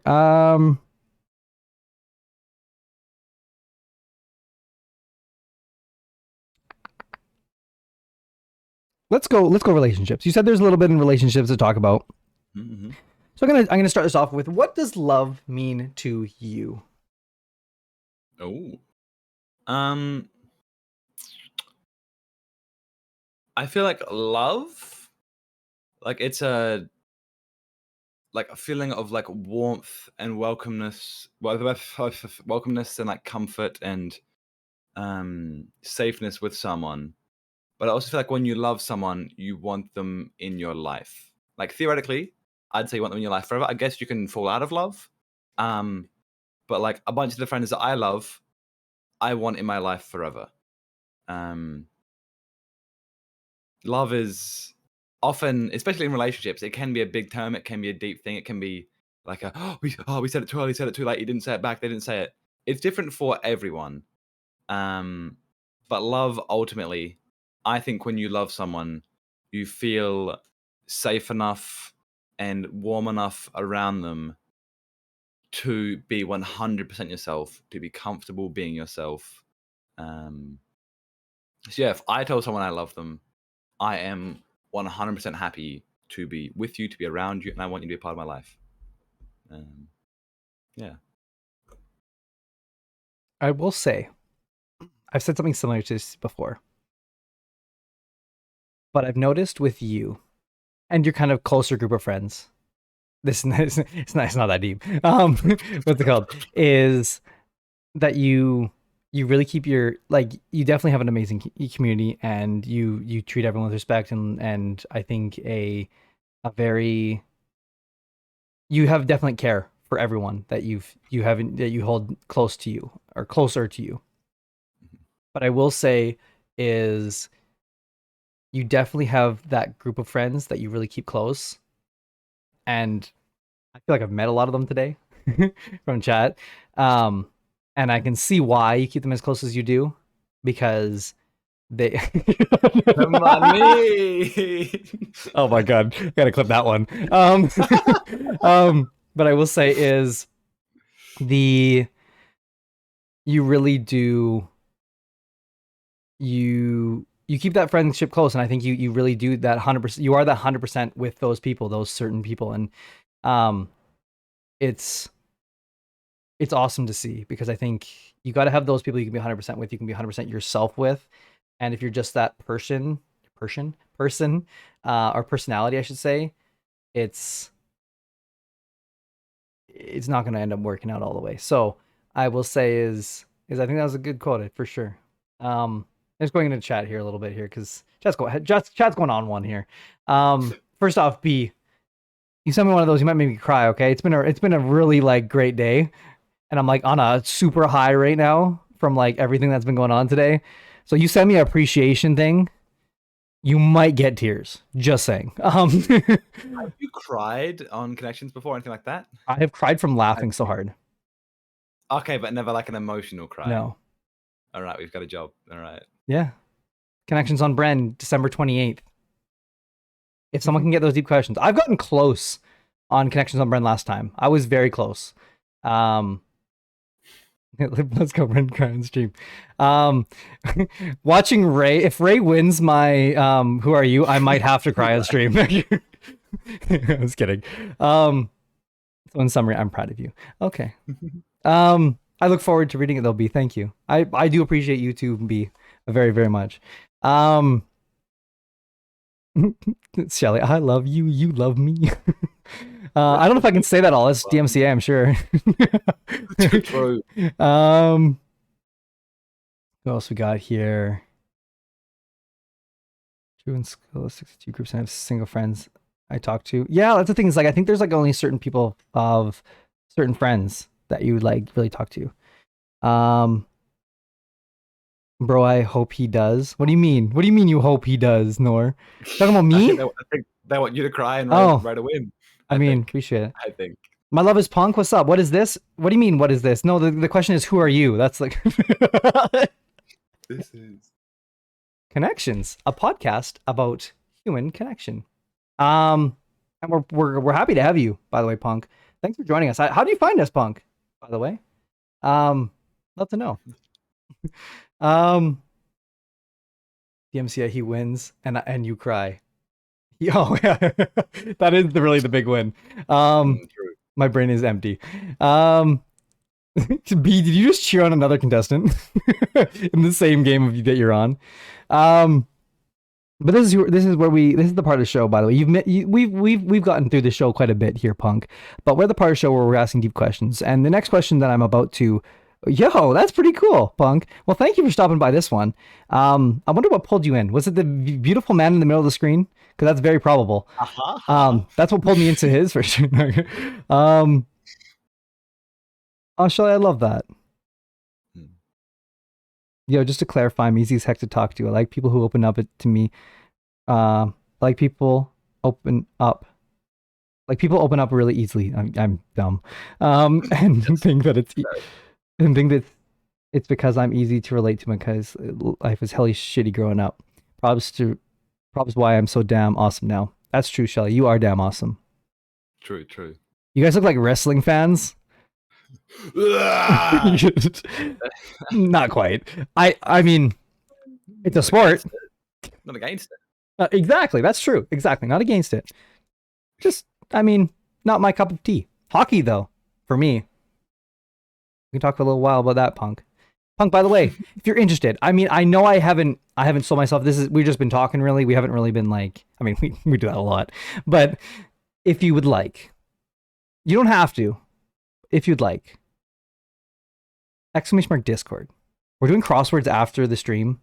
I would love to actually meet you and hear who your favorite. We have a lot of fans of wrestlers in there. I think there was like a whole like Discord like conversation about a week ago about who everyone's favorite was, and it was just it was too much. What is hockey if not cold wrestling? Bug, stop.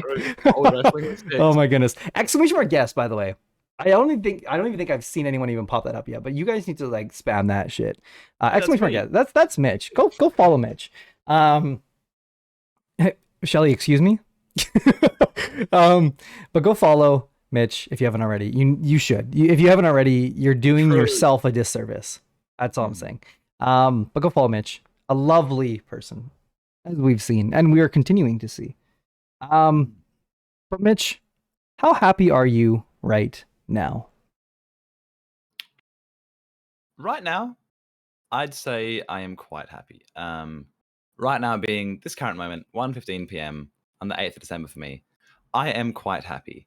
I obviously would love to strive for more in life. I would love to be more. But in this current moment, I know that I shouldn't be comparing my happiness now to what I want in a month's time, in a week's time, in a year's time, whatever.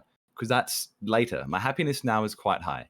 I've got an incredible community that is supporting me, not even on my own channel. They're on a different channel supporting Bren as well as myself. And yeah, you guys are incredible. Like 99% of my happiness comes from you guys in chat and everyone who's not here in my chat, with people who are lurking and things along those lines. My happiness the past 5-6 months has improved drastically. Like the highs have gotten higher. Lows, I haven't gotten low, but they have been low.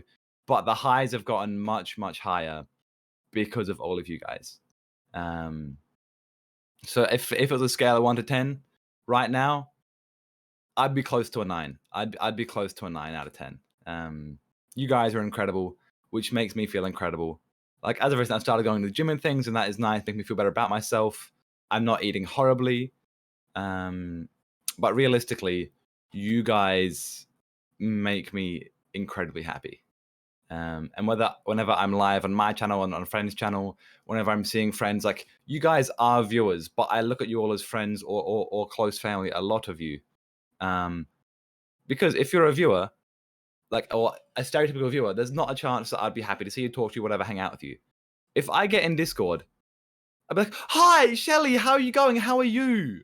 Or the same thing with Crits, or the same thing with Lockie, the same thing with most of you guys.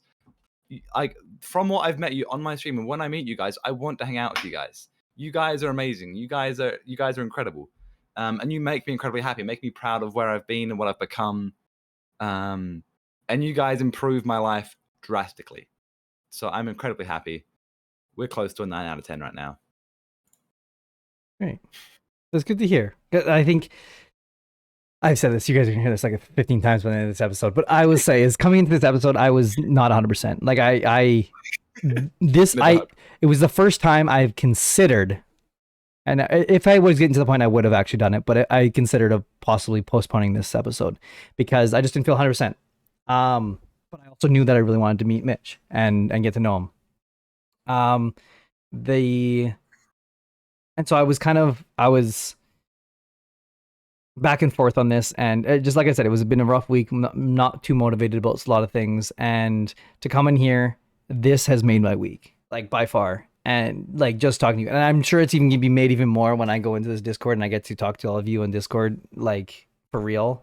Like that's super exciting to me. I'm super excited to meet as many of that will join us and talk to us today and do some crosswords with us.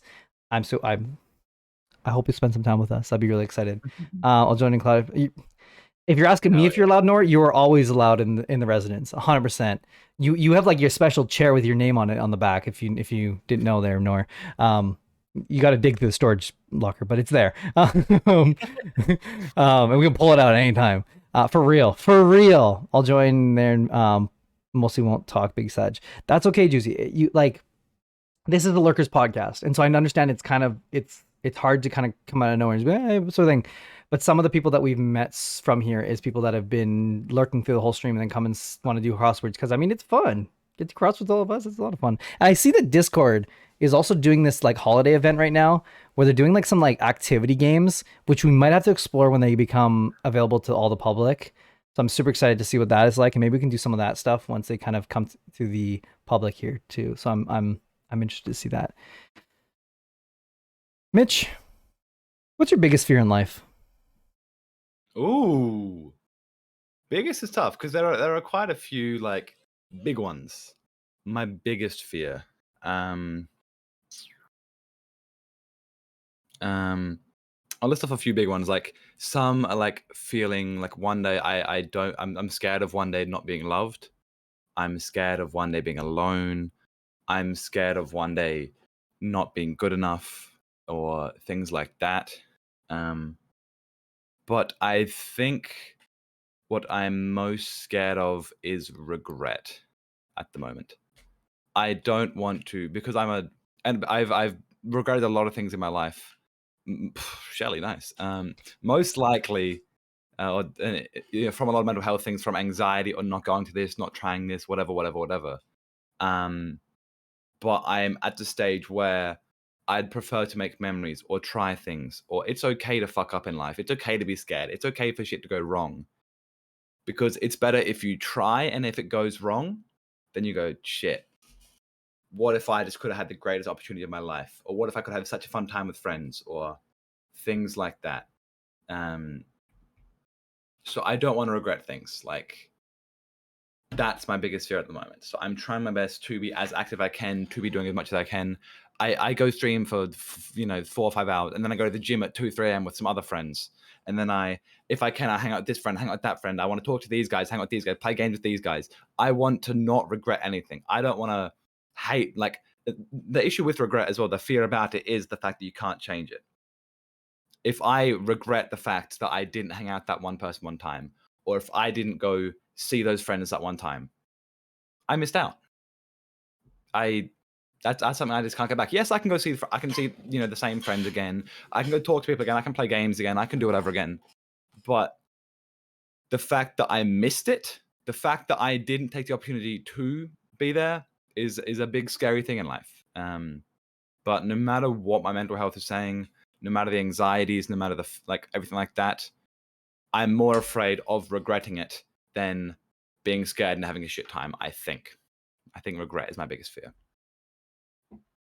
That's totally fair. And would you say it's kind of that anxiety that holds you back from it, do you think?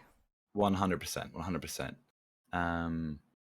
Like, for an example, New Year's Eve, I'm meant to be going to Sydney to see a bunch of friends there, and there might be some other people from around Australia coming to Sydney as well, which is just a city. But I'm very anxious. I've been on a plane twice in my life. I'd be going up there alone. It's money. There's a chance it could be weird. I haven't met any of these people in real life before. There's a chance it could be shit. There's a chance it could be awkward. There's a chance it could be everything. There's a chance it could be horrible. And the anxiety, the overthinker, the stinker in my head is telling me it could be shit. But imagine I don't go because I'm scared. Imagine I don't meet these people, and they have the best time of their lives, and I have an average New Year's, and I don't get to hang out with my friends, and I don't get to meet my friends. Yes, I can still meet them again. I can see them in the future, but when I meet them, I'm going to regret the fact that I haven't hung out with them in person earlier. I'm going to regret the fact that I had an average New Year's because I was worrying and I was scared that I wouldn't fit in, that I wouldn't have enough money, that I wouldn't enjoy myself, all those sorts of things. But yeah, the regret will very much outweigh the anxiety, the fear, the scaredy cat inside me to do this thing. And that's the same for everything, but that is a real life example in my life currently. Yeah. I can definitely And in chat, Ray saying Loki doesn't want to go because he's scared. Exactly. Like I know, like for some of us, like we'll go hang out at things. Money could be an issue, time could be an issue.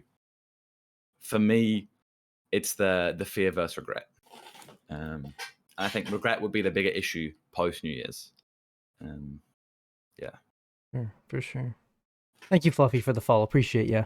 But I think it's normal to be scared. It's something that's so new, and I can kind of piece together who's going from chat already. But I think I would say there's so many, and I agree with you. Like I think if you didn't go, you're going to be regretting not going. And hey, even if it's awkward, like this is my kind of advice to you. Now you have a fucking story to tell that's going to be pretty funny. Like, you know what I mean? Like, like it might be awkward a little bit, but like, I mean, we just don't try to sleep with anyone. That's just Ray's cute, but like, Hey, Ray's a good-looking bloke. What's it called? But no, I would say is like as far as that is it's definitely it might and if it's awkward, that's totally fine. I think as far as that is, I think the fact of finding that out more than anything, and I'm sure you guys are gonna be going there and joking and be like, ha, like we were so worried about this, and now we're like, look how much fun we're having, and I'm sure that's going to be it. But even if being a little bit awkward is the worst case scenario, but like I know obviously anxiety makes it seem way worse than that, but no, it's I can definitely understand that. But yeah, no, I think regret is a good one, and that's funny enough the exact same thing that Mr. Ken Carter has said, and when he answered that biggest fear in life was regret, 100%. He doesn't want to. He wants to at least try everything and not say that it's not get to the end of his life and realize that he didn't do something just because he was scared not to do it. And it definitely is real. And so yeah, no, I definitely feel that. Hello, Emmeline. I'm gonna say Emmy. Hi, Emmy. And Rick. Hi, Rick. Welcome in. What else we got here? This is it's funny. We haven't even gotten through too many of these, which is hilarious to me because like we've been having so much fun just talking to either chat or to each other. Like, great. Perfect. Hear that, chat? We're doing another 24-hour stream.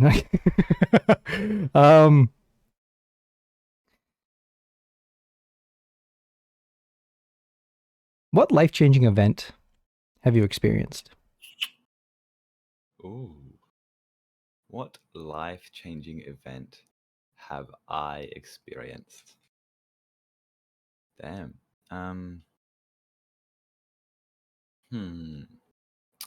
Is it like a one-time thing? Could it be a period thing? Could it be like a genre in my life? Does it have to be too specific? Yeah, anything.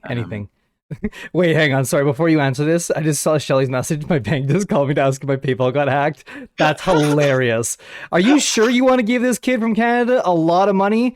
Are you sure? It's small amounts constantly. Yeah. Are you sure? Is that what you're supposed to be doing? Do you want me to talk to them, Shelly? Yes. No refund at all, please. Double the amount. Sorry. Two different energies here. Alrighty.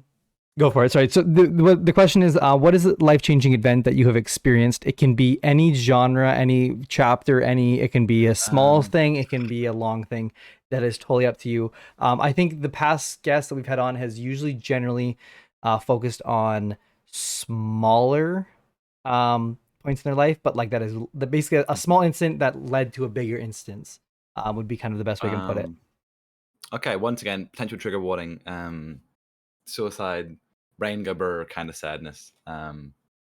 Just in case.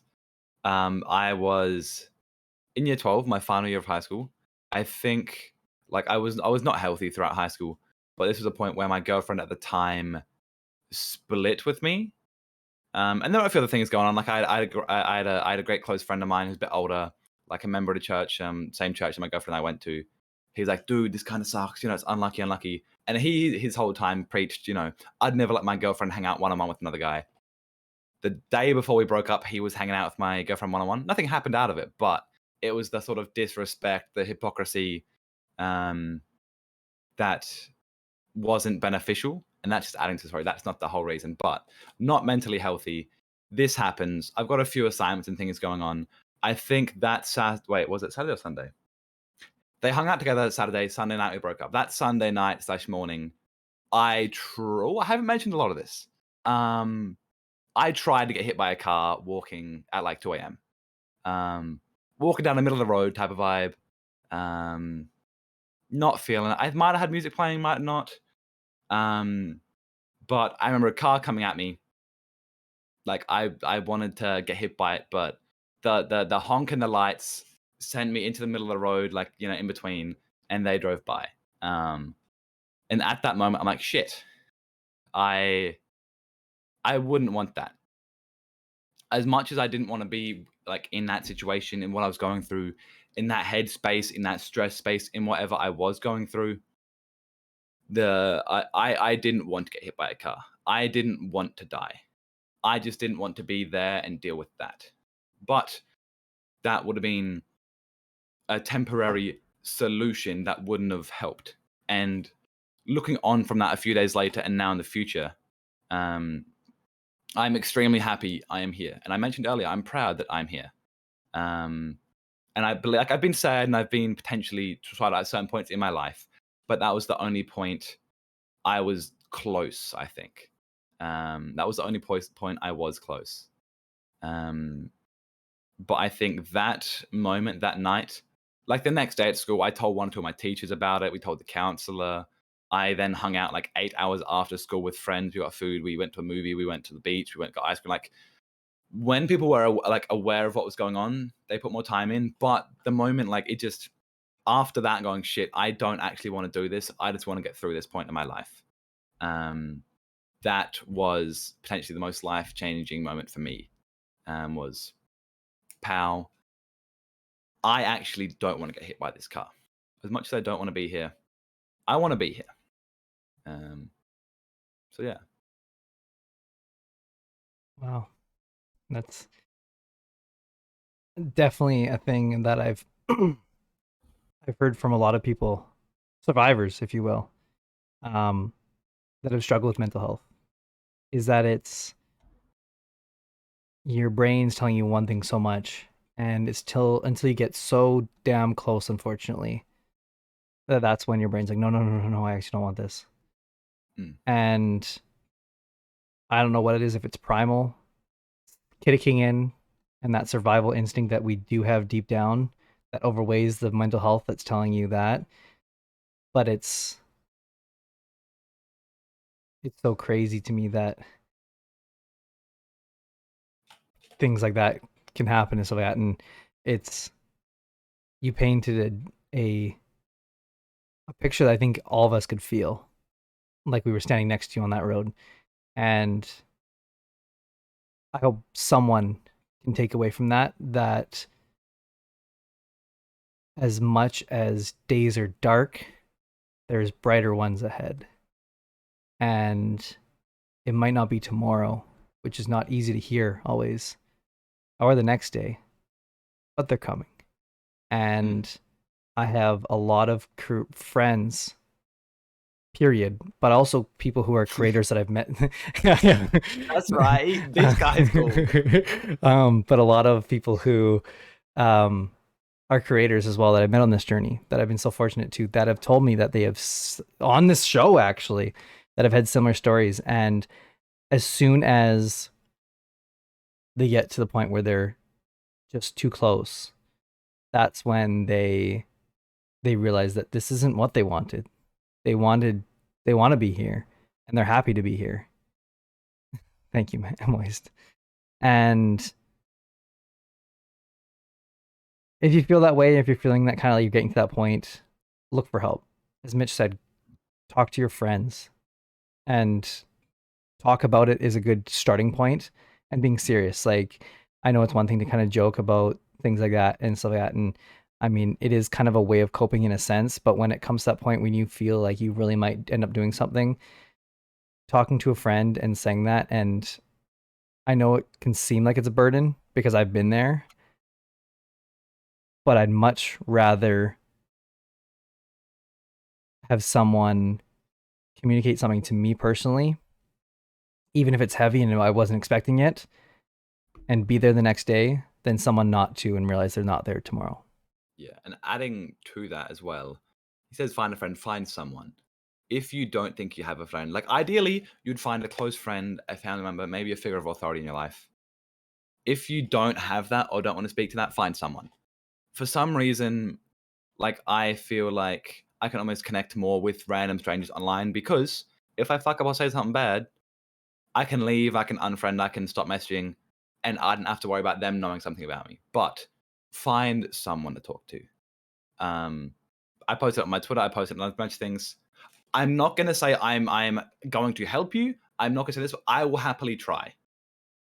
I will happily try. I'm not gonna be a fixer. I'm not a therapist. I'm not a helper, and I am also struggling with things. But if you have nobody, I can be a somebody for you, and I'm sure a bunch of people can be. But focus on being here and finding at least someone to talk to.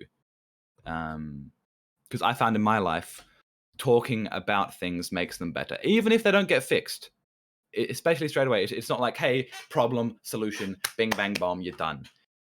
Bringing it up, like I don't know what it is mentally, but for me and a few of my friends, bringing things up, talking about them, being open with them, communicating them, almost calms it and lessens the deep impact in your brain. So talk to somebody, whether you know or think they're going to help or not, whether they are authority, whether they're new, they're old, they're whatever. Find somebody to talk to, and focus on being here and seeing tomorrow. And strive for a better tomorrow. Doesn't have to be the best. Doesn't have to be good. Just strive for a better one. Is what I'd say. Totally. And I would say is that I agree with you. I don't think talking about it doesn't take it all away, for sure. And if you're looking for that kind of power from it, I'm sorry, that's not going to be it.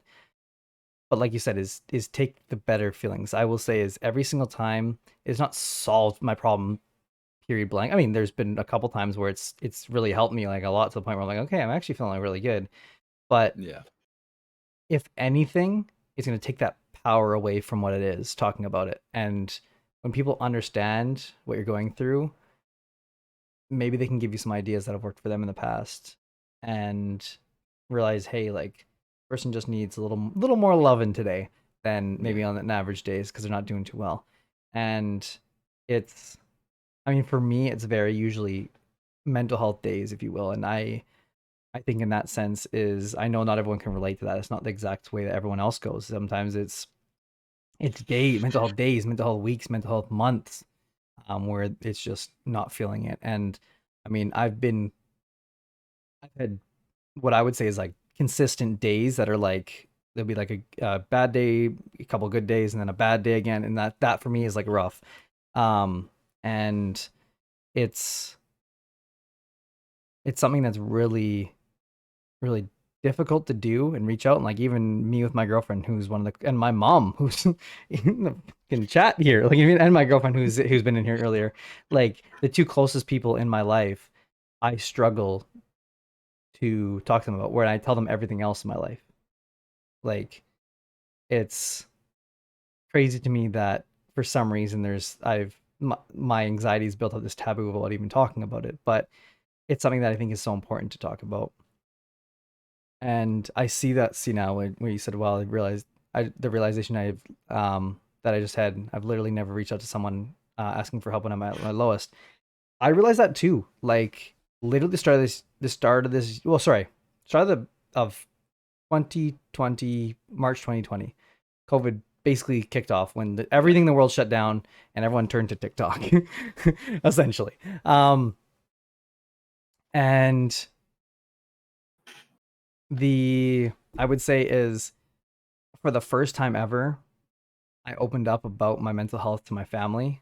Like they knew I had mental health things, but I was the one coming to them saying that I'm feeling like anxious about this all. And it was the first time that I felt like I could breathe. And after I realized that is kind of when I realized that I didn't feel like I was meshing with many of my friends anymore, and so on and so forth. And that's where I end up coming with connections, a place for me to meet new friends. And I've just done this for just under a year now, and it has been I mean, it's not been all rainbows and daisies, but it's been one of the most positive effects on my mental health that I've ever had. And you said that earlier, something like that is turning that go live on definitely sends you good things. And I would say it's probably about 50 minutes after I hit the go live button is when it kicks into for me. But that first 30 minutes of before the stream and then the 50 minutes after, usually a little bit like, but after that is usually like it's a high. Like I said to B earlier, is I feel like I'm on a high, and I see B's messaged me 3 messages now, and B you're gonna make me cry. But I will say is this world, and Brax said this, and probably the best that I could put it is, thank you, Squirmy. Brax said it perfectly when she was on Connections and said, I maybe not know Emmy, Moon, Juicy, Quitical, Moist, or Cena. I don't know. I might not know like their story. I see their name in chat, but I don't know them. I don't know what they're struggling with. I don't know what's going on in their life. And I think it's just important to realize that everyone is going through their own shit.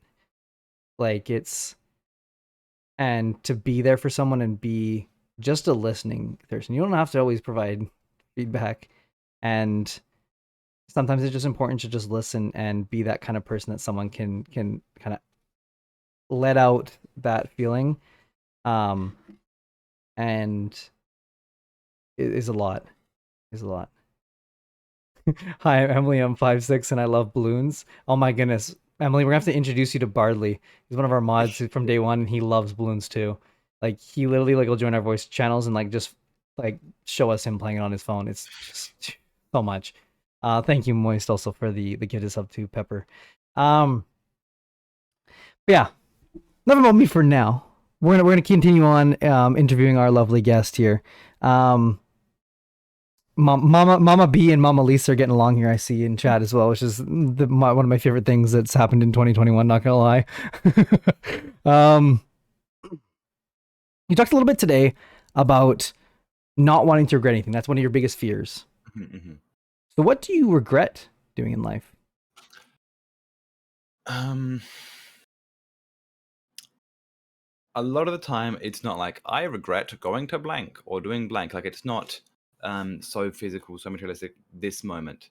But a lot of the time, it's I regret how I acted, or I regret what I did in that situation. Like I can think of a lot of friendships and a lot of ways I've acted poorly that I regret, and they're not as deep and not as big. But then like something with like I regret not opening up to my parents or sitting down with them about my mental health earlier, because now whenever I try and mention it, like it's with I love my parents, not disrespecting them here. The older generation doesn't understand it as much, but I think a lot of time when I mention it now, they go, "No, that's just normal," or "Everyone's got that," or "You don't have that sort of thing." Whereas if I open up when like back in year 12, like when I came in crying after girlfriend split before the car incident, if I came in and told my parents what was up then, hey, I'm about to go that way at 2 a.m. and try and get hit by something, maybe they would think what was going on. Like my parents don't know I was suicidal. I've tried to talk to them about anxiety. They don't get it. I've mentioned a few things like that. So I regret not opening up earlier because I think that has almost, like over time, that's my parents built a barrier. It's gotten to a certain point where it's a bit too strong at this point in my life for me to come at it with an introduction. There was no introduction at the bad points to wear down the barrier to where I can talk about it more. And yeah, I regret how I haven't been close with my parents and things like that. Like I have friends who go, "Oh, I love my mom. I talked about this, this, and this." And Boa Balaroo, she loves her mom. She's close with her mom. They talk about everything. Her mom watches her streams. It's I envy's the wrong word, but I like as she said, she inspires me. I am inspired / wish that when I was younger and throughout just earlier in life, I wish that I had created a stronger like relationship and foundation with my my parents and family. And that's what I regret now. That's probably the biggest regret. Because in those moments where I could have got some help or needed help, there are two wonderful parents who live in the same house with me, and I see them multiple times a day, every day. Instead of having to be a friend that I've got to go see, or someone I've got to like line up with time zone right and all these things. I think, yeah, I regret not getting closer or opening up with my parents, something along those lines. You think you'd be able to open up with them now at this point, or do you? Right now, it might be tough. Like I was thinking about it earlier, I'm like, maybe if I could sit down with them for 3 days, maybe if I could sit down with them for a long, long time, I could open up and finally understand. But with the regret of not doing it earlier, the few times I have mentioned have almost built up a barrier with me talking to them. Because I'm sure a lot of you out there, if you're talking to someone about something serious, something real, and they like just turn it down, they put it away, so that's not going on. It's not great. And I think they would have reacted differently if I told them earlier. But now that I'm talking to them so late about it in life, they're reacting poorly per se, and that builds a barrier up that builds up a barrier within me to sort of then reach out again. If I reach out again and sort of, push it down again, it builds a further barrier, sadly. So I think maybe there'll be another point in life where I go, okay, they need to know exactly what's going on. But in a way, I've sort of built support groups, learned how to I've learned how to regulate and I learned how to deal with this on my own. I've figured out ways to deal with everything going on with other people, with other, other content, other things elsewhere. To where, yeah, it'd be tough to do currently, I feel. Do you? So usually the question, and I was going to actually ask this before you kind of gave me the answer. The question usually is, are you close to your parents and why? And obviously we've kind of got the answer already. But I'm going to flip this question because I think it is prevalent to what we're talking about here is, are you close with your brothers and why? No. So Matt, my oldest brother, 33. It's kind of understandable why we weren't so close. He's 14, fuck, I'm dumb. He's 14 years older than me. He was in and out of life. When I was a child, he was like high school, finishing high school, moving in and out with friends, going places, driving, doing his own thing, living his own life. Like I didn't know of him, or remember him much as a child. He's recently moved back in with us because he's trying to save up and he's trying to rent out his old apartment to make money and using his big brain to, make money as a man or whatever. And that's nice, but I missed out on the building moments with him. So we're still close. We talk about things, we play games, we talk about girls or food or gym or whatever. And he said if I need to, I can open up. He said he's had some issues before. He understands them. It's not taboo. It's okay. And that's nice. But I'm not sure I would open up with him over some other close friends who I've already opened up with and established communications with. Then my other brother, Anthony, who's 18 months older than me. He's currently 21. That's a big no. I've grown up my life with him, but he's a very odd individual. He's a good bloke now, but when he was younger, he was had reactions to food and was a bit of a dickhead because of that. He was a kid who would scream and throw tantrums in the middle of the shopping center. He was the kid who was socially a bit weird in high school or primary school. He didn't make many friends. He was a bit odd, things like that. And now he's working to be a missionary, which is really awesome. But throughout life, and without disrespecting him or throwing hate on his name, I do love my brother Anthony. And hello, ads, welcome in. The past, let's say 4 years before he did move out of state to study to be a missionary, he was rude towards me and the family. He disrespected a lot of us. He acted very differently around us at home and in private spaces than he would at the church. Almost two-faced, but he doesn't know how to fix it. We've brought this up with him multiple times. It's an aura, a community thing. We thought video games had a negative impact on him, and they have. When he came back for Christmas last year, I loved him. He was great. Still, he's my brother, a bit of a dickhead sometimes, so I'll get my nerves. But he was great, and I loved him. But through a lot of the building years, a lot of the puberty years, a lot of things like that, his lack of similarities, between social things, between games, between hanging out with friends, between dressing well, whatever, and him just almost having two personalities made us drift apart. So now I love him and often miss him. And that's just a thing. When someone goes, there's a high chance you'll miss them more. And he came back for a week, like 3 months ago, but I haven't seen him much. I better talk to me.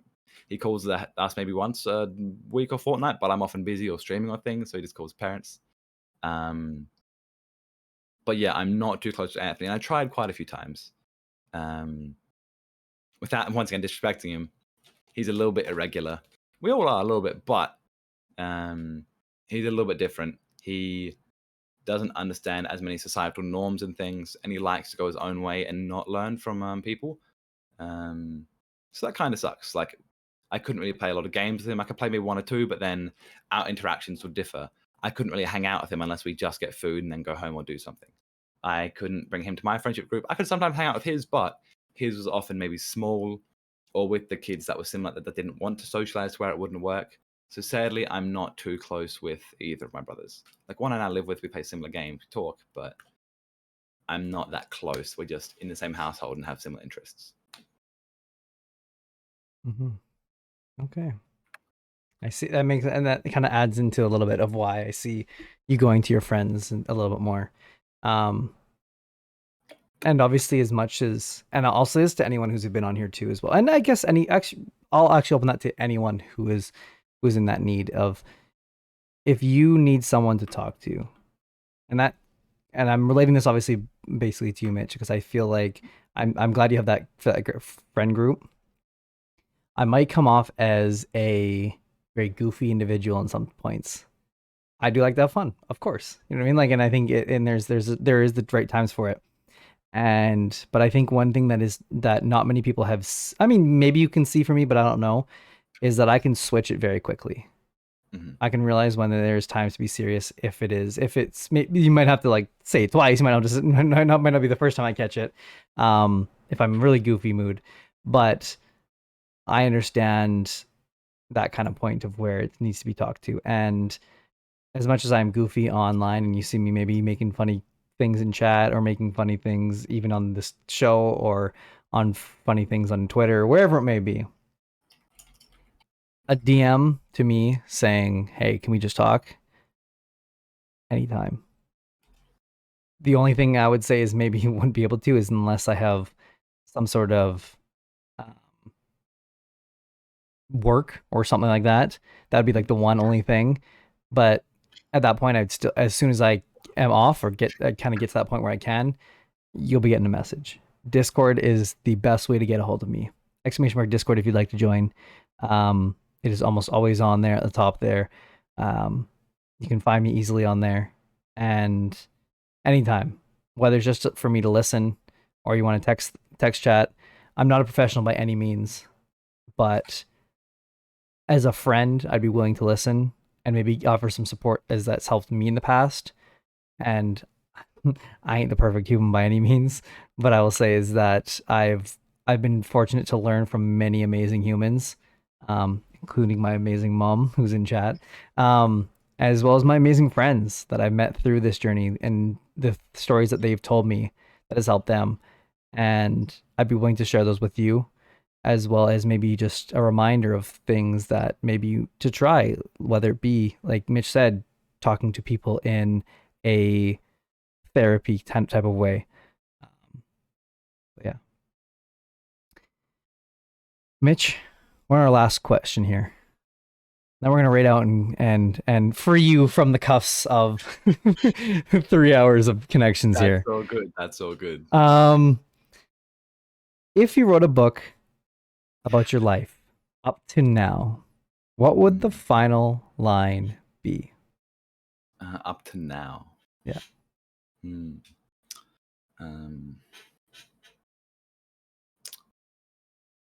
final line of my current book. I think it would be similar to something I would want is something I'm striving to do, but something along the lines of, he was inspiring and he's the reason I'm better, or something like that. I want to be beneficial, almost like a big brother, even a younger sibling. I want to be someone who can make that connection I want to be someone to help improve lives. Like I said, I'm not close with my big brothers. I wish I could be the big brother in this situation.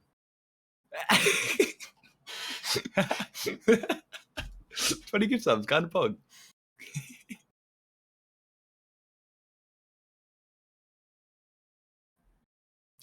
My mouth's not working. Shout out, mom. I don't know. I'm more confused because I don't know how my mom's figured out how to give subs. That's the biggest confusion here. Thank you, mom. Fair enough. Go on. I don't know how to react. Thank you, mom. I love you. Mama Lisa, our beloved. Yeah, really. Whoa. You're getting rich today, boy. You're getting money. Really though. Twitch, give me that fucking money. Just kidding. Oh, yeah. Wow. That's crazy. Sorry, I'll let you finish here. That's so good. But yeah, I think I was the end. But the last line would be something along the lines of, he was inspiring, or he made a connection I valued, or something along those lines, I think. Well, to every amazing friends, this has been Mitch with one L, the lovely, the amazing, the wonderful, the creative, the goofy Mitch with one L. If you haven't already followed, exclamation mark guest. I'm going to spam it in chat there. Go follow Mitch with one L. Go follow me. Thank you so much for joining us today. Mitch, this is the part of the show where you get to choose, you get to shout out anyone or anything that you would like. Oh, Mama Lisa said you're my favorite guest. Wow, that's an honor. Kind of cool. There has been only one other person that she has said that to me before. I'm not releasing that name because it's going to get some people in trouble. But I will say she's announced it publicly. And last time she didn't. She just told me behind the scenes that. So that's huge. That's big. And I did tell you earlier too that Mama Lisa did call me and say that she was excited for today's episode. And I think 23 gifted subs goes to show that Mama Lisa is on one today. Mama Lisa's the coolest and the bestest. Luna, you would be 100% right with that. But I'll give the floor is yours, Mitch. As I go and find us someone to raid today. All right. Well, it'll be short, but shout out to you guys. This will be possible, but it wouldn't be the same. We wouldn't have the same questions, the same interactions, the same vibe without you guys. And that goes on to everything else.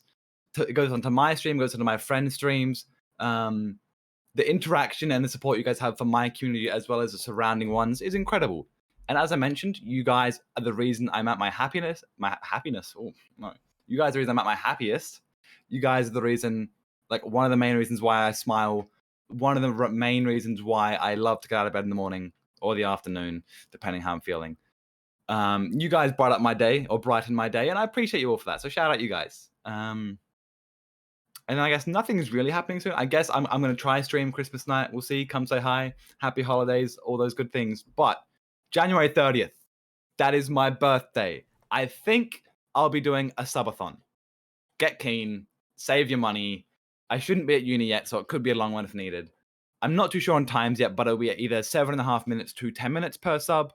So it could be a long one if you'll save your money. But about 2 months' time, there should be a subathon with one L coming up. Subathon with one L. Wow. And that's January 30th. That's so exciting. I'm so excited for that. That's awesome. Well, I'll be there 100%.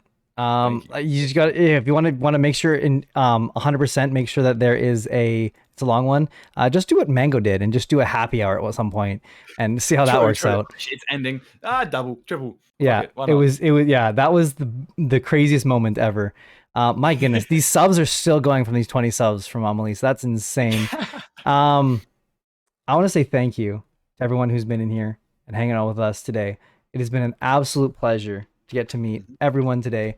I'm so grateful for everyone that is in here.